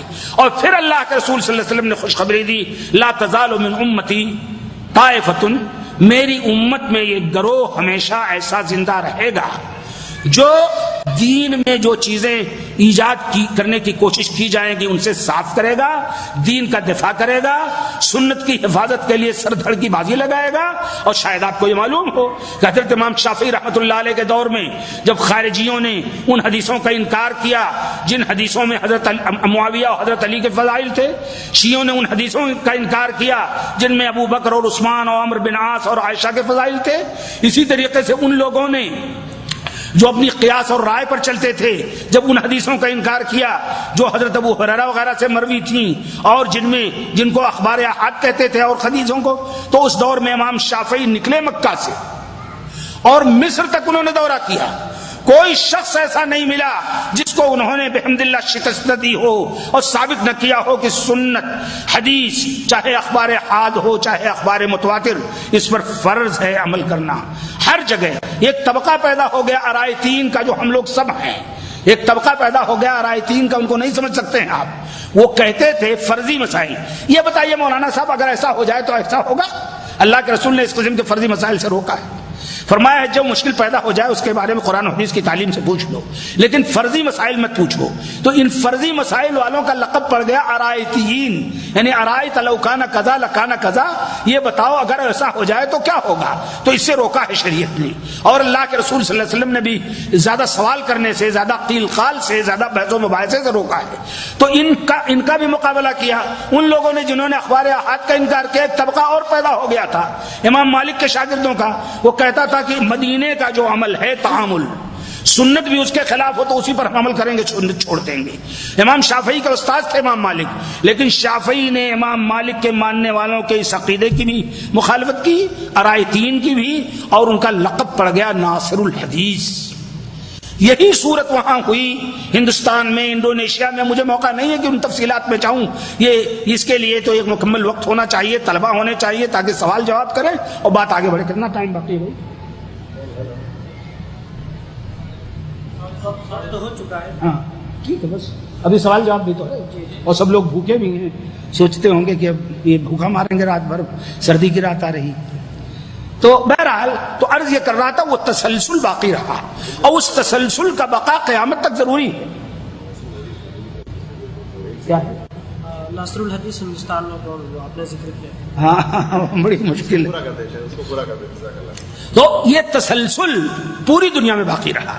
اب یہ صرف ہندوستان کے بارے میں پوچھتے ہیں، اگر آپ بیٹھیں میرے ساتھ یا کوئی اور وقت نکالیں تو اس تسلسل کا پورے طور پر انڈونیشیا میں بھی میں نے مطالعہ کیا ہے، اور ادھر مغرب کے ممالک میں بھی میرا مطالعہ ہے بحمدللہ۔ اللہ تعالیٰ توفیق دے اور حافظے کو محفوظ رکھے اور عمل و تقویٰ کی توفیق عطا فرمائے۔ اور اسی طریقے سے مالیشیا میں بھی، مصر اور اس طرح سے ممباسا وغیرہ کے علاقے میں، یہ ممکن ہی نہیں ہے کہ تسلسل باقی نہ رہے۔ دین قیامت تک کے لیے دین ہے، شریعت قیامت تک کے لیے شریعت ہے، قرآن و حدیث قیامت تک کے لیے حجت ہے، محمد الرسول اللہ آخری رسول ہیں۔ تو یہ ممکن نہیں ہے کہ تسلسل ختم ہو جائے۔ یہی وجہ ہے کہ یہ تسلسل پورے طور پر زندہ رہا۔ ہندوستان میں اگر شاہ ولی اللہ کا ذکر کریں، آپ ملا معین سندھی کا ذکر کریں، تو آپ کو بعد کے ادوار میں سنت کی جو خدمت ہوئی، رشید رضا جیسے لوگ، عبدالعزیز خولی جیسے لوگ، ہندوستان کے مناظر احسن گیلانی جیسے لوگ جو اہل حدیثوں کو صدرم قلیل سے تعبیر کرتے ہیں، تو ایسے لوگ بھی اس بات کا اعتراف کرتے ہیں کہ اس تسلسل نے ہندوستان میں حدیث کو زندہ رکھا۔ میں آپ کو بتاؤں، سعودی عرب کے 20 عالم ہیں جنہوں نے ہندوستان میں جا کر کے حدیث کی تعلیم لی۔ ایک تو شیخ عبدالعزیز کے استاد شیخ سعد بن عتیق، ان کے استاد اسحاق بن عبد الرحمن، اور شیخ محمد عثیمین کے استاد علی بن الوادی ابو الوادی، جنوب یعنی جیزان وغیرہ کے مصلح کبیر جو محمد بن عبد الوہاب کے بعد اس دور کے سب سے بڑے مصلح رہے ہیں، عبداللہ قرعاوی، اسی طرح سے عبدالعزیز راشد، عبداللہ علی قوعی، علی مدہش، عبداللہ قصیر، یہ سب لوگ گئے اور حضرت میاں نذیر حسین محدث دہلوی رحمۃ اللہ علیہ سے اور شیخ حسین انصاری سے ان لوگوں نے درس حاصل کیا، وہیں سے یہاں حدیث کی تعلیم پہنچی۔ تو جب 1918 میں رشید رضا کے پاس عبدالعزیز راشد وغیرہ گئے کہ ہم لوگ حدیث پڑھنے کے لیے آئے ہیں، تو کہا حدیث کہیں نہیں ہے سوائے ہندوستان کے، ہندوستان میں جاؤ۔ وہاں سے لوگ زبیر آئے عراق، وہاں سے جہاز پر اٹھے ہندوستان گئے، اور ہندوستان جانے کے بعد انہوں نے میاں نذیر حسین صاحب محدث دہلوی کے شاگرد مولانا احمداللہ صاحب پرتاپ گڑھی سے پورے طور پر درس حدیث لیا، اور پھر آئے تو مصر میں آ کر کے انہوں نے جماعت انصاری سنت المحمدیہ قائم کی۔ اسی طریقے سے شیخ سعد بن عتیق جو یہاں کے بہت بڑے قاضی تھے، انہوں نے مکے میں بھی بیٹھ کر کے درس دیا اور جگہوں پر بھی، اور یہ تاریخ پھیلی۔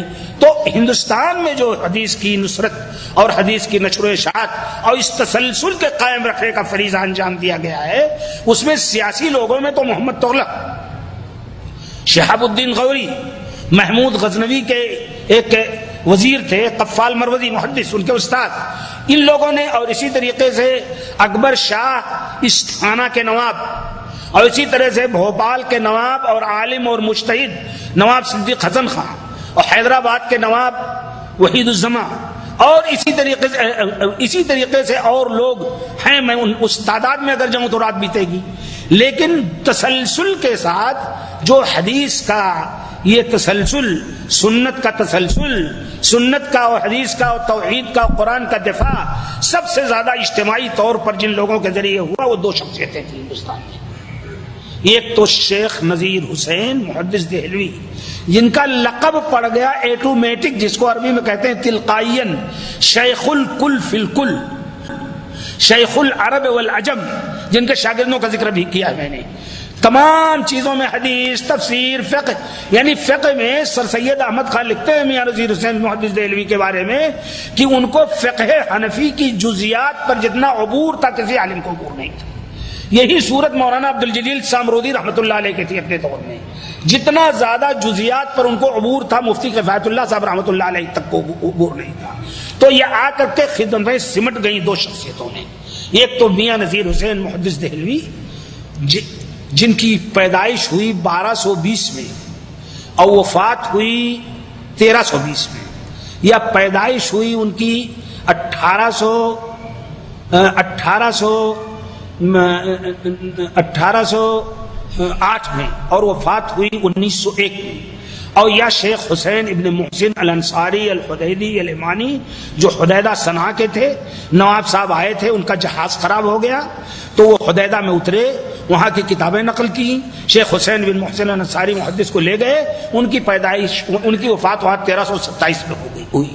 میاں نذیر حسین محدث دہلوی کے شاگرد اور ان کی تربیت کا یہ کمال تھا کہ آج تک 1320 میں ان کی وفات ہوئی، یعنی 1901 میں، آج تک ان کو کوئی بھلا نہیں سکا۔ انہی کے شاگردوں نے صحیح بخاری، صحیح مسلم، سنن نسائی، سنن ابن ماجہ، ان ساری چیزوں کا ترجمہ کیا۔ اور سن لیجئے ان کی وفات کو کتنے دن ہوئے آپ سمجھ گئے؟ اس وقت 1425 ہے نا، 1320 میں وفات ہوئی تو 105 سال تو انہی کو ہو گئے، اور 70 سال وہ درس دیا انہوں نے، تو 75 اور 5 80، 180 سال وہ ہو گئے۔ اور اس کے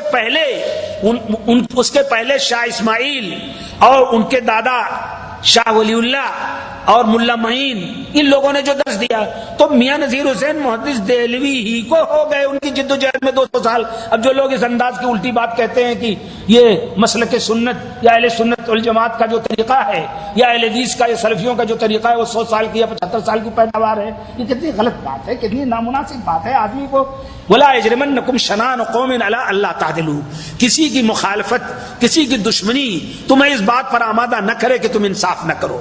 اعدلوا هو اقرب للتقویٰ، اور تاریخ تو آپ سے انصاف کرا لے گی، تاریخ آپ کی باتوں کو نہیں مانے گی۔ تاریخ عجیب ہے، یہ اتنی ظالم چیز ہے اور اتنی منصف چیز ہے کہ رفتہ رفتہ پورے طور پر سب آ جائے گی اور سب کو اقرار کرنا پڑے گا۔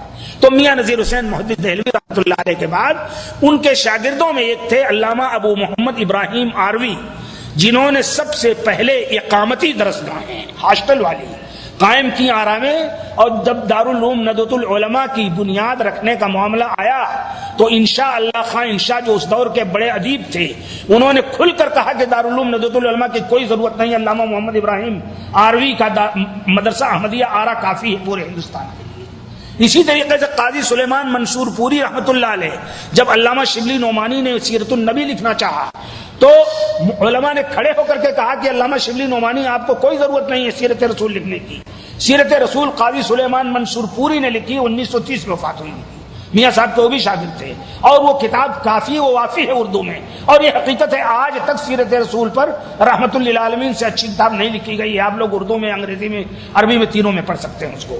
تو میاں نذیر حسین محدث دہلوی کے شاگردوں میں سب سے پہلے شاگردوں میں امام عبداللہ غزنوی، علامہ ابو محمد ابراہیم آروی، اسی طریقے سے علامہ عین الحق پھلواروی، اسی طریقے سے علامہ عبدالعزیز رحیم آبادی، علامہ عبد المنان محدث وزیر آبادی۔ ان لوگوں نے جگہ جگہ بیٹھ کر ادارے قائم کیے اور طلباء کو حدیث اور قرآن کا درس دیا، اور پھر ان کے شاگردوں کا سلسلہ پھیلا جو پورے ہندوستان میں، نیپال میں، بنگلہ دیش میں، برما میں، انڈونیشیا میں۔ آپ کو معلوم نہیں ہے یہ آپ کے مدینے میں جو دارالحدیث ہے، یہ آ کر کے میاں نذیر حسین صاحب محدث دہلوی کے ایک شاگرد تھے مولانا احمد دہلوی، انہوں نے یہاں دارالحدیث کھولا، آج بھی سب سے بڑا ایک ادارہ ہے۔ اسی طرح دارالحدیث جو اجیاد میں وہاں مکے میں ہے، یہ بھی ان کے شاگردوں نے آ کر کے کھولا، بعد میں محمد بن عبد الرزاق وغیرہ نے اس کی محنت کی۔ یہاں سے لوگ گئے کہ 4 پریش تھے ان کے پاس، نواب صدیق حسن خان کے پاس، جو شب و روز حدیث اور تفسیر کی نشر و اشاعت کا کام کرتے تھے۔ 332 کتابیں خود انہوں نے لکھی، گھروں میں بھیجتے تھے۔ جو آدمی بلوغ المرام زبانی یاد کر لے اس کو 30 روپے کا وظیفہ ہمیشہ کے لیے جاری کرتے تھے۔ 30 روپے اس دور میں جانتے ہیں کیا ہوگا؟ 1307 میں ان کی وفات ہوئی، 1892 میں 30 روپے اس وقت کیا ہوگا؟ جو مشکات یاد کر لے اس کو 50 روپے، اور جو صحیح بخاری یاد کر لے اس کو 100 روپے، اور اس کے علاوہ یکجا منافع جو مولانا عبد الوہاب نابینا دہلی وغیرہ نے سب کیا تھا۔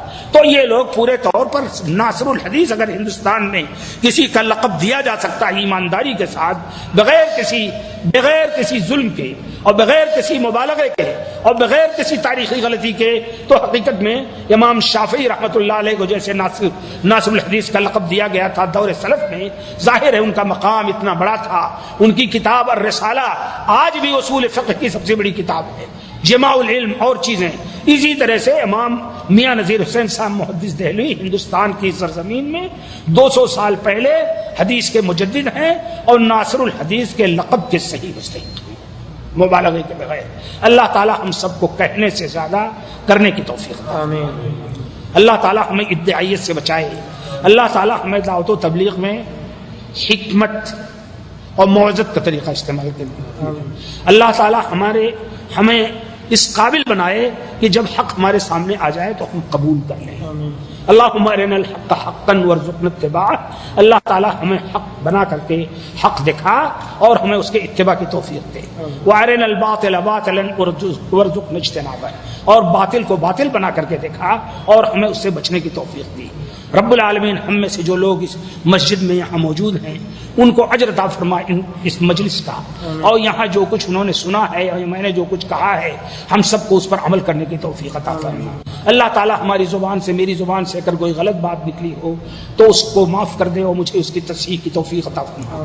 رب العالمین جو لوگ اپنے وطن سے آئے ہیں، ان کے بچے، ان کی بیویاں، ان کی مائیں، ان کی بہنیں، پھوپھیاں، ممانیاں سب وہاں ہیں، ان کو ہر آفت سے محفوظ رکھ۔ یہاں کے لوگوں کو توفیق عطا فرما کہ اپنی روزی ٹی وی میں، ویڈیو میں، بیڑی میں، سگریٹ میں برباد نہ کریں، 2 پیسے بچا کر کے جائیں، اور جہاں کہ ہیں وہاں حلال روزی کا ایک ذریعہ ان کا بن جائے۔ اللہ تعالیٰ ان کی حلال روزی میں برکت دے، ان کے سارے مریضوں کو شفا عطا فرما، ان پر قرضے ہیں تو ان کو ادا کرنے کی توفیق عطا فرما، صحت و عافیت عطا فرما۔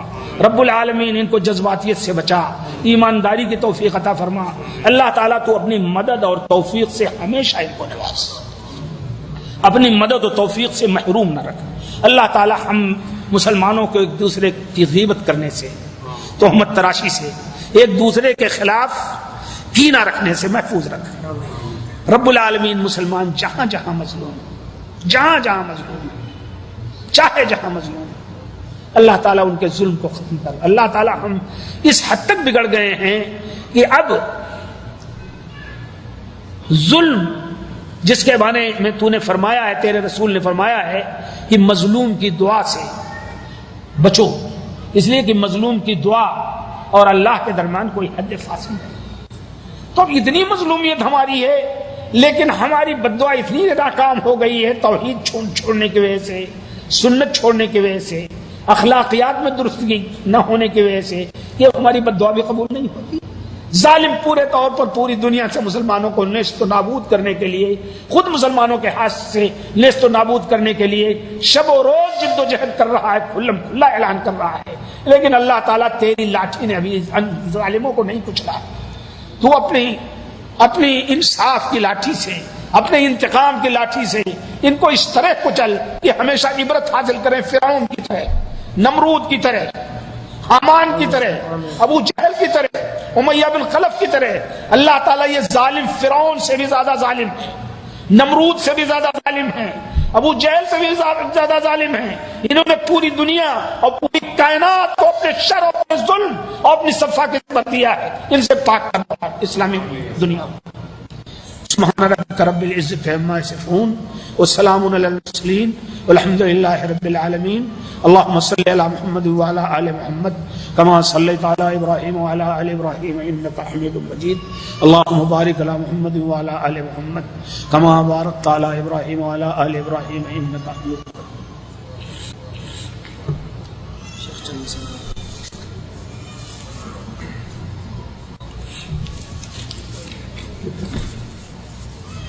دیکھیں کچھ سوالات ہیں آپ لوگوں کے، اور مجھے بڑی خوشی ہے کہ آپ کے ذہن میں کچھ سوالات پیدا ہوئے جن کو ذکر کیا ہے، لیکن ان سوالات کے سلسلے میں ایک اسلامی اصول میں آپ کو بتا دوں۔ ایک شخص جس سے سوال کیا جائے اس کی دو صورتیں ہوتی ہیں، یا تو ان مسائل کا ان کو علم ہو جو سوال کیے گئے ہیں قرآن و حدیث کی روشنی میں تو اس کا معقول جواب دے، اور اگر علم نہیں ہے تو اس جذبے میں کہ مجھے علامہ لوگ نہیں کہیں گے اس کا جواب ہر حال میں دے دے غلط۔ یہ سب سے بڑا گناہ ہے۔ حضرت امام مالک رحمۃ اللہ علیہ سے 40 مسائل پیچھے گئے۔ ظاہر ہے نصوص قرآن و حدیث جس کے ہیں ان میں کوئی کیا پوچھے گا تو موجود ہے قرآن حدیث میں، لیکن اجتہادی مسائل میں 40 مسائل پوچھے گئے۔ 36 کے جواب میں انہوں نے کہہ دیا لا ادری، مجھے علم نہیں، اور 4 کا جواب دے دیا۔ جب وفات کا وقت آیا تو روتے تھے، سکتے تھے، اور لوگوں نے پوچھا کیوں روتے ہیں آپ نے تو مدینہ بھی نہیں چھوڑا، زندگی بھر حدیث کی اور قرآن کی خدمت کی۔ کہا وہ جو 40 مسائل پوچھے گئے تھے، 36 کے بارے میں نے لادری کہہ دیا تھا، وہ تو اچھا تھا، اللہ کے ہاں اس کی گرفت نہیں ہوگی، لیکن 4 کا جو جواب دیا ہے مجھے ڈر ہے کہ کہیں اللہ کے ہاں گرفت نہ ہو۔ امام بخاری رحمۃ اللہ علیہ بغداد گئے، ان سے 100 مسائل پوچھے گئے، ہر ایک کے جواب میں وہ کہتے رہے لا ادری لا ادری لا ادری، اور پھر اس کے بعد انہوں نے تحقیق کی۔ تو مقصد یہ ہے کہ جو سوالات آپ کر رہے ہیں اگر مجھے اس کا علم ہوگا تو آپ دعا کیجئے کہ اللہ تعالیٰ مجھے صحیح جواب کی توفیق عطا فرمائے، اور علم نہیں ہوگا تو میں معذرت کر دوں گا، اس لیے کہ لا ادری یعنی مجھے علم نہیں، یہ بھی علم ہے۔ السلام علیکم ورحمۃ اللہ وبرکاتہ۔ ہمارے 4 ساتھیوں نے اس تعلق سے یہ سوال کیا ہے کہ کیا اسلام ہندوستان کے اندر صوفیہ کے ذریعے سے پہنچا، بالخصوص اس میں نام ذکر کیا گیا ہے خواجہ معین الدین چشتی رحمۃ اللہ علیہ کا، تو آپ اس پر روشنی ڈالیں۔ اور یہ چاروں سوال ایک ہی معنی کے ہیں۔ ایک ہی معنی کے۔ کسی چیز کے ثابت کرنے کے لیے تاریخ کی سچی شہادتیں، سچی گواہیاں چاہیے، اور اس کے لیے پورا پروف چاہیے۔ آپ جانتے ہیں کہ کوئی بھی چیز پروف کے بغیر کسی دور میں قبول نہیں کی جا سکتی، کبھی بھی نہیں۔ میں نے ابھی آپ کے سامنے تفصیل سے یہ بات بتائی ہے کہ اسلام کا تسلسل کن مراحل سے گزرا، اور ایک مرحلہ میں نے بتایا تھا جو ماوراء النہر یعنی بخارا وغیرہ کے راستے سے آیا، اس میں کچھ صوفیہ کا دخل تھا۔ ان سارے لوگوں کی تاریخ ہمارے سامنے ہے۔ بدقسمتی سے ان میں سے کوئی صحیح حسن ثابت ہو جائے تو ہو جائے، ورنہ عموماً موضوع اور ضعیف ہیں، جیسے ابھی میں نے شیخ نظام الدین اولیاء کا قول نقل کیا تھا۔ اسلام جو پھیلا، جب اسلام کوئی ہوگا تب تو پھیلے گا۔ ان صوفیہ کے پاس اسلام کی صحیح شکل نہیں تھی، بلکہ شکل یہ تھی کہ ہندوستانی جوگ جو ہندو اور بدھسٹوں میں اور ہندوؤں کے خاص طور پر سناتن دھرمیوں میں، ہندوؤں میں 4 طبقے ہیں۔ ایک طبقہ تو سناتن دھرمیوں کا ہے جو مکمل طور پر بت پرست ہے، ایک طبقہ آریہ ورتیوں میں ہے جو بت پرست تو ہیں لیکن ان کے اندر تھوڑا سا عقلی تقاضے بھی ہیں، اور ایک طبقہ آپ جانتے ہیں سکھوں کا ہے، وہ سکھ اس اعتبار سے ہندو ہیں کہ وہ بھی اپنے مردوں کو دفن نہیں کرتے ہیں، ان کے یہاں بھی 10 گرو ہیں۔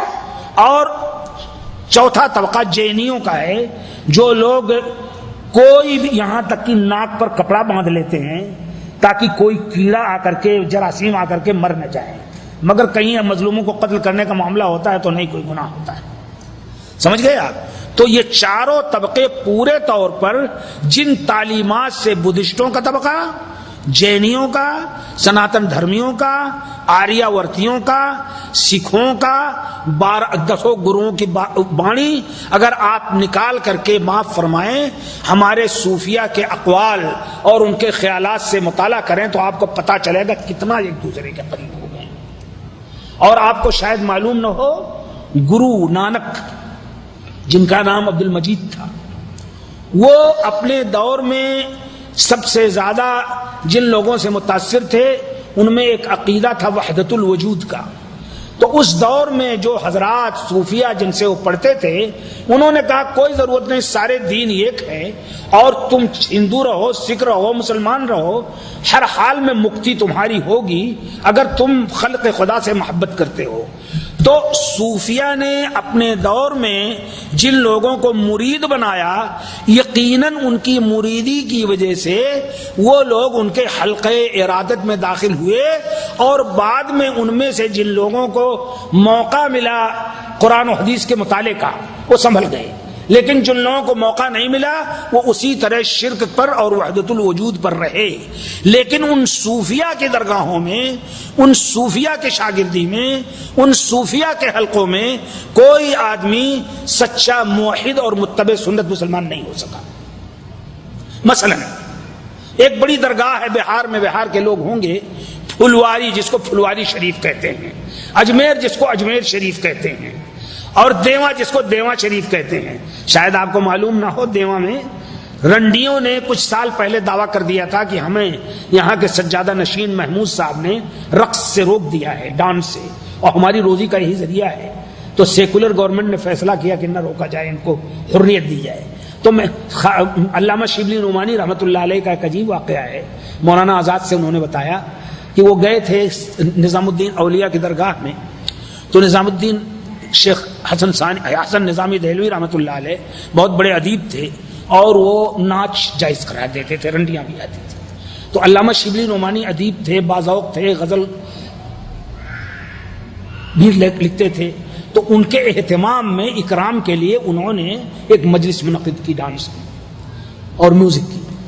اب وہ اتفاق سے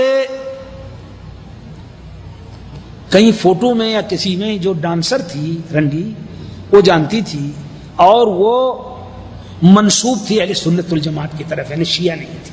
تو جب وہ آئی تو کہا واہ علامہ شبلی، کیا آپ نے الفاروق لکھی، کمال کر دیا۔ تو علامہ شبلی کہتے ہیں مولانا آزاد سے کہ میری آرزو ہوئی اس وقت کہ کاش یہ زمین پھٹ جاتی اور میں اسی میں دفن ہو جاتا۔ تو مقصد یہ ہے کہ یہ ماحول جس میں اس انداز کی چیزیں ہوں، اغانی، میوزک، جہاں حدیث نہ ہو، جہاں قرآن نہ ہو، جہاں سیرت سلف نہ ہو، اور جہاں پورے طور پر گرو نانک سے سارے لوگوں کی تقدیس ہو، اور جہاں یہ تصور ہو سارے ادیان ایک ہیں، وہاں اسلام نہیں پھیل سکتا ہے۔ اور السلام علیکم ورحمۃ اللہ۔ سوال ہے، بس السلام علیکم نہ پڑھی ہو تو کر چکے ہیں، سوال پڑھیے۔ ایک طویل مدت تک آپ کا تعلق جماعت اسلامی کے ساتھ رہا ہے، جی، مہربانی کر کے جماعت اسلامی کی دینی حقیقت پر روشنی ڈالیں۔ میرا تعلق جماعت اسلامی سے کبھی ایک سیکنڈ کے لیے نہیں رہا۔ جماعت اسلامی میں سب سے زیادہ نمایاں شخصیت اس کے بانی مولانا ابوالعلا مودودی کی تھی، دوسری شخصیت مولانا امین حسن اصلاحی کی تھی، تیسری شخصیت مولانا عبد الغفار حسن کی تھی، چوتھی شخصیت مولانا عبد الجبار غازی کی تھی۔ یہ تنظیم 47 کے پہلے کچھ دن پہلے بنی اور پھر یہ لوگ پاکستان چلے گئے۔ یہ لوگ پاکستان کے بھی مخالف تھے، لیکن وہاں پہنچ کر کے انہوں نے پاکستان کے انتخابات میں بھی حصہ لیا، اور ایک دور ایسا آیا جس میں بھٹو صاحب کے ساتھ بھی انہوں نے تعاون کیا، ایوب خان کے خلاف، یہ ساری چیزیں ہوئیں۔ جماعت اسلامی ہندوستان بر صغیر ہند و پاک میں جماعت اسلامی، اور مصر میں الاخوان المسلمون، اور ترکی میں حزب السلامہ، اور یہ تینوں جماعتیں پورے طور پر مکمل طور پر یہ ثقافی کلچرل جماعتیں ہیں. ان کے پاس عام طور پر جدید موضوعات پر تصنیفات ہیں، لیکن ان میں سے کوئی نہیں ہے جس نے توحید خالص کی دعوت دی ہو یا سنت صحیحہ کی دعوت دی ہو. ہر جگہ سے اخوان مسلمون میں امام حسن بنا اور اسی طرح سے اور ان کے جو ماننے والے تھے ان کی شکل یہ تھی کہ وہ ختمی طریقے کا رقص ہوتا تھا صوفیہ کا، وہاں مجلسوں میں رقص تک کرتے تھے. جماعت اسلامی ہندوستان کی اس میں عقل پرستی زیادہ تھی، اس لیے کہ مولانا مودودی یہاں حیدرآباد کے لوگ موجود ہوں گے. حیدرآباد میں دائرۃ الترجمہ تھا جس میں مولانا مودودی تھے ملازم باقاعدہ اور وہاں کا پرچہ بھی نکالتے تھے.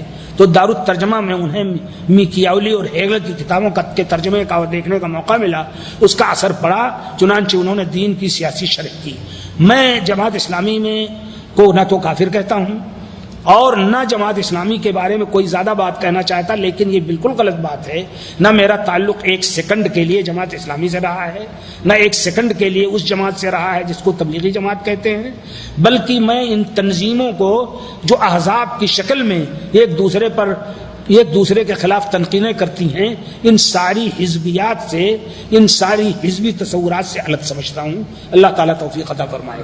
جہاں تک جماعت اسلامی کے افکار و خیالات پر تبصرے کا تعلق ہے، ایک بڑی مشکل ان لوگوں کے ہر جگہ ہے. ابھی ان کے ایک مصنف نے جامعۃ الفلاح میں جو مدرس ہے اس نے ایک کتاب لکھی جس میں رجم کا جو متفقہ مسئلہ ہے، زانی شادی شدہ زانی کے رجم کا، اس کا انکار کیا.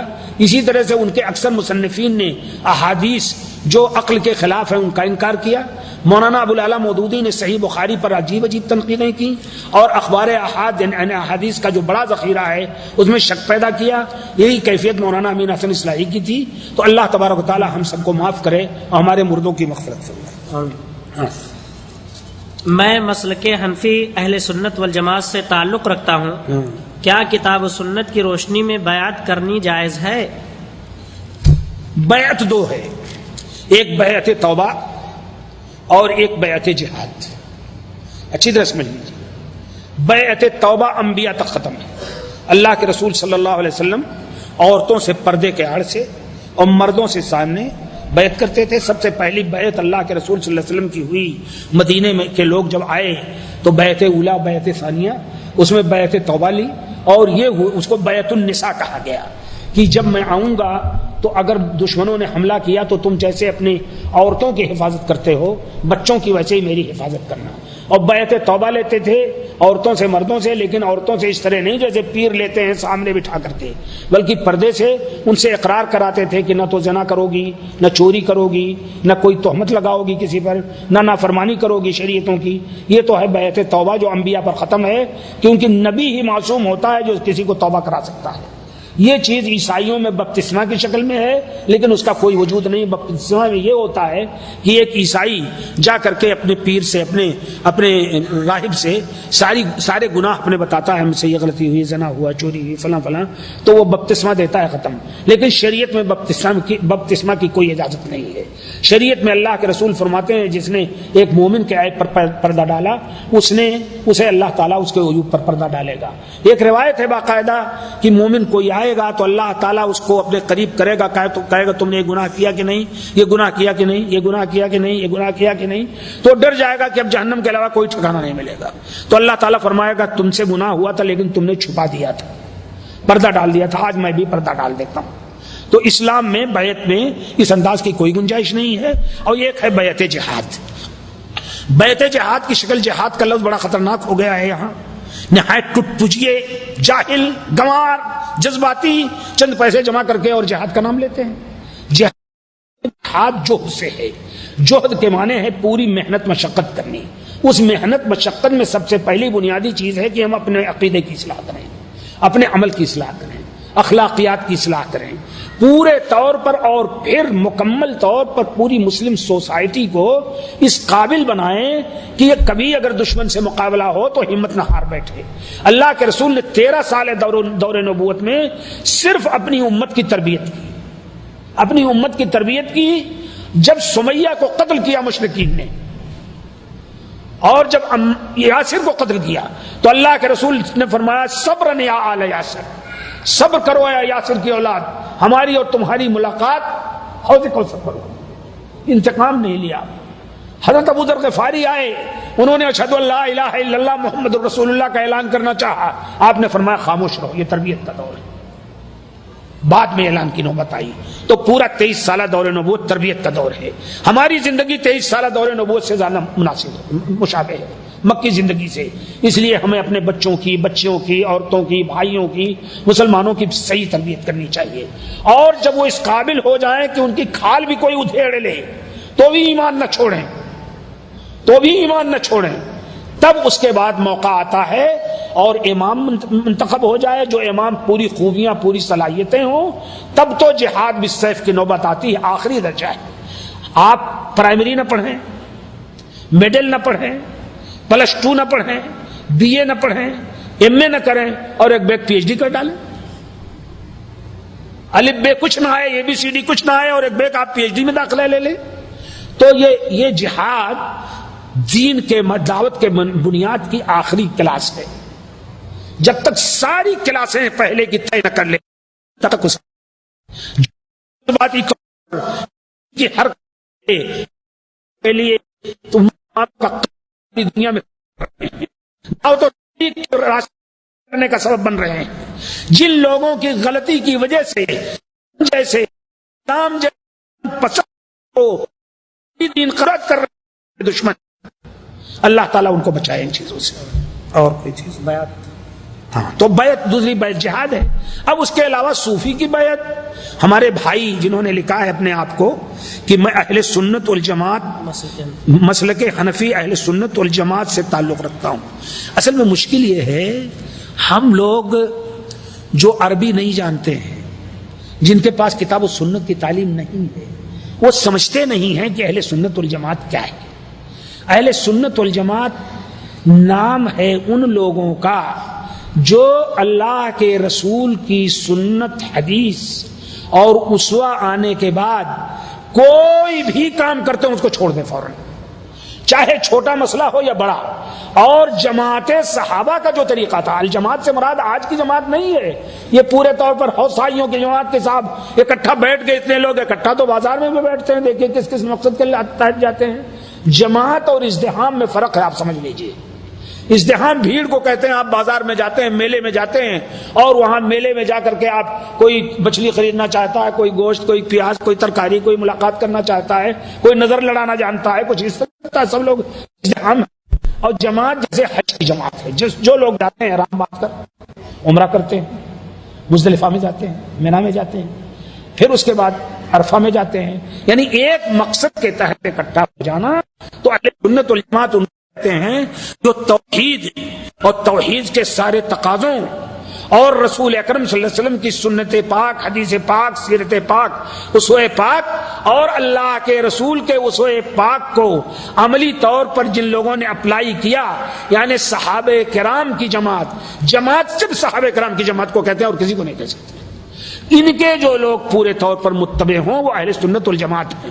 اب جب وہ ہیں تو آپ کیسے اپنے آپ کو پھر حنفی کہتے ہیں، شافعی کہتے ہیں، مالکی کہتے ہیں، حنبلی کہتے ہیں؟ کیسے اہل سنت والجماعت ہو گئے؟ تو اس کا مطلب یہ ہے کہ حدیث رسول، سنت رسول، اسوہ رسول اور صحابہ کرام کے پورے طور طریقے کو، اور صحابہ کرام کے طور طریقے کا یہ حال ہے کہ حضرت عبداللہ بن عمر کے پاس کچھ لوگ آئے اور کہا حج تمتع کے بارے میں کیا رائے ہے آپ کی؟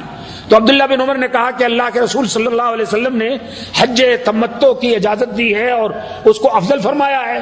تو کہا اور آپ کے باپ تو منع کرتے تھے؟ تو کہا کیا میرے باپ کی بات مانو گے کہ رسول اکرم صلی اللہ علیہ وسلم کی بات مانو گے؟ سمجھ گئے آپ؟ یہ ہے صحابہ کا اسوہ، کہ کوئی ایک ذرہ برابر اگر کہیں سے کوئی چیز نکل جائے۔ عبداللہ بن عمر کے لڑکے بلال، ایک تو بلال حبشی رضی اللہ تعالیٰ عنہ مؤذن رسول، ایک لڑکے ان کے بلال تھے، انہیں موجودہ دور کی کچھ چیزیں اس وقت بھی پیدا ہو گئی تھی، عورتوں میں بے پردگی وغیرہ بھی، تو اللہ کے رسول کی حدیث ہے کہ لا تمنعوا اماء اللہ من بیوت اللہ، عورتوں کے لیے افضل تو یہ ہے کہ گھر میں نماز پڑھیں، لیکن اگر وہ مسجد میں نماز پڑھنا چاہیں پردے سے جائیں، کھنکھناتے زیور نہ پہنیں، عطر و سینٹ نہ لگائیں، تاک جھانک نہ کریں، تو مسجد میں روکو مت تم، افضل تو یہی ہے گھر میں پڑھیں، نہ روکو۔ تو بلال نے کہا، ان کے لڑکے نے، میں تو روکوں گا، تو کہا تجھے شرم نہیں آتی ہے؟ میں کہتا ہوں اللہ کے رسول نے فرمایا ہے کہ نہ روکو، تو روک رہا ہے، اللہ کی قسم میں تجھ سے بات نہیں کروں گا، چنانچہ زندگی بھر ان سے بات نہیں کی۔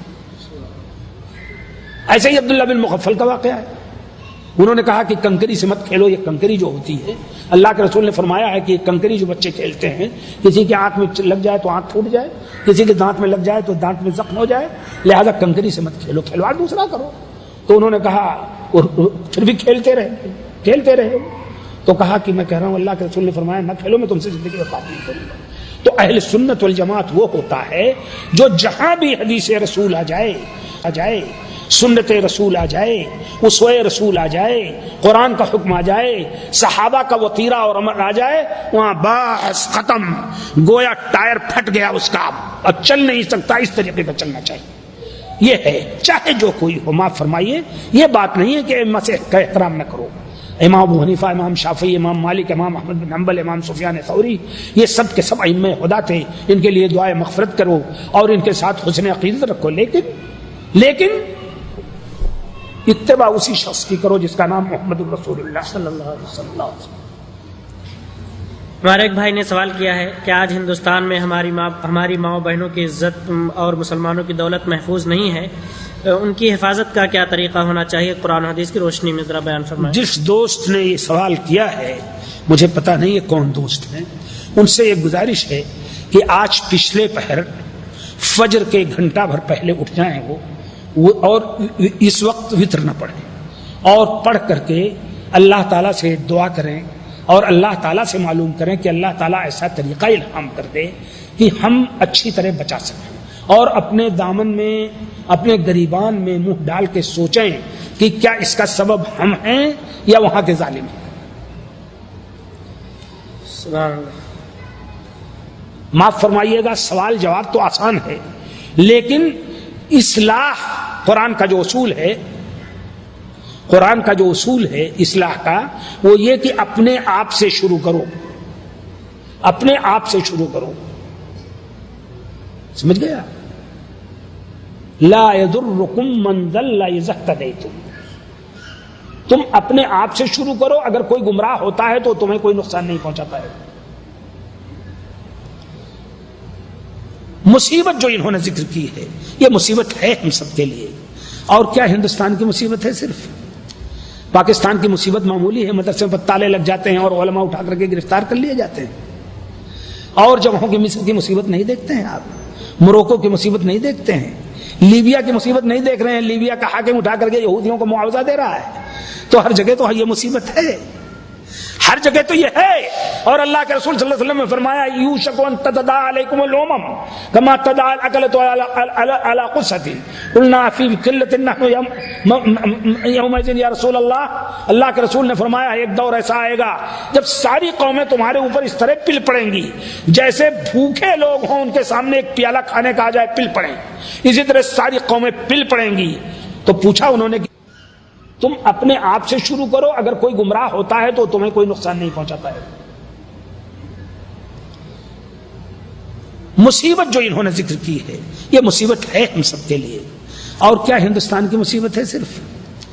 پاکستان کی مصیبت معمولی ہے، مدرسے پر تالے لگ جاتے ہیں اور علماء اٹھا کر کے گرفتار کر لیے جاتے ہیں، اور جگہوں کی مصر کی مصیبت نہیں دیکھتے ہیں آپ، موروکو کی مصیبت نہیں دیکھتے ہیں، لیبیا کی مصیبت نہیں دیکھ رہے ہیں، لیبیا کا حاکم اٹھا کر کے یہودیوں کو معاوضہ دے رہا ہے، تو ہر جگہ تو یہ مصیبت ہے، ہر جگہ تو یہ ہے۔ اور اللہ کے رسول صلی اللہ علیہ وسلم نے فرمایا یوشک ان تتداعى علیکم الامم کما تداعى الاکلۃ علی قصۃ قلنا فی قلۃ نحن یومئذ یا رسول اللہ، اللہ کے رسول نے فرمایا ایک دور ایسا آئے گا جب ساری قومیں تمہارے اوپر اس طرح پل پڑیں گی جیسے بھوکے لوگ ہوں ان کے سامنے ایک پیالہ کھانے کا آ جائے پل پڑیں، اسی طرح ساری قومیں پل پڑیں گی۔ تو پوچھا انہوں نے کہ کیا ہم اس وقت کم ہوں گے؟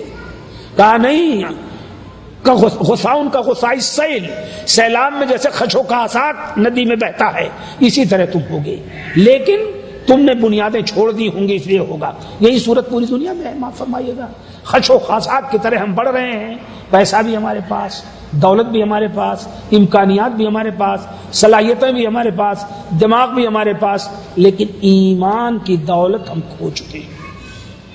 اللہ تعالی ہمیں توفیق دے کہ ہم اپنے آپ کی اصلاح کریں، اگر ہم نے اپنے آپ کی اصلاح کر لی تو اس کا اثر، اس کا عکس ہمارے بچوں پر پڑے گا، اور ان کا عکس محلے پر پڑے گا، اور ان کا عکس. لیکن اب ہم اپنی اصلاح کیا کریں گے؟ بچہ سو رہا ہے، امتحان کے دنوں میں، پڑھائی کے دنوں میں تو ہم 5 بجے جگا دیں گے، لیکن دوسرے دنوں میں ہم بھی 10-11 بجے تک سوئیں گے. بچہ کیسے جاگے گا اور کیسے نماز پڑھے گا؟ جب ہماری یہ تصویر ہوگی، جب بچہ دیکھے گا کہ ہمارا باپ بالکل ویسے ہی الٹا پلٹا سو رہا ہے، نہ نماز سے مطلب نہ کچھ، تو کیسے ہو؟ اور آپ اگر چاہیں کہ اللہ تعالیٰ کی مدد چاہتے ہیں تو اللہ تعالیٰ کی اطاعت اور فرما برداری اور اللہ تعالیٰ کا حکم مانے بغیر مدد نہیں آ سکتی.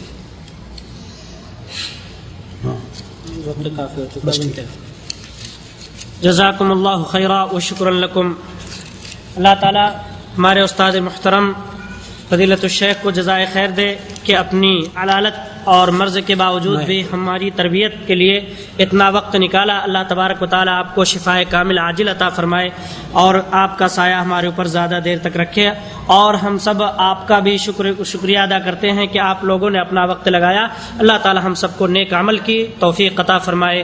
صلی اللہ تعالیٰ علی خیر خلق محمد وعلی آلہ واصحابہ اجمعین. والسلام علیکم ورحمۃ اللہ وبرکاتہ. رسول اکرم صلی اللہ علیہ وسلم نے فرمایا لم یشکر الناس لم یشکر اللہ من لم یشکر الناس. جو لوگوں کا شکر نہ ادا کرے ان کے احسانات پر، وہ اللہ کا شکر گزار بھی نہیں. میں شکریہ ادا کرتا ہوں آپ حضرات کا کہ آپ اتنی دیر تک بیٹھے اور میرے کجمج خیالات سنے آپ نے. شکریہ ادا کرتا ہوں ان دعات کا جنہوں نے یہ مجلس برپا کی. شکریہ ادا کرتا ہوں منتظمین کا جنہوں نے ان کو یہ موقع دیا. اور اپنے اللہ کا سب سے زیادہ شکریہ ادا کرتا ہوں جس نے موقع دیا کہ 1.5-2 گھنٹے تک میں آپ کے ساتھ بیٹھ کر کے آپ سے دوستانہ ماحول میں گفتگو کروں. اللہ تعالیٰ جب تک ہمیں زندہ رکھے، اسلام پر زندہ رکھے، اور جب ہمارا خاتمہ ہو تو ایمان پر ہو. وصلی اللہ علی نبینا محمد وعلی آلہ وبارک وسلم. السلام علیکم ورحمۃ اللہ.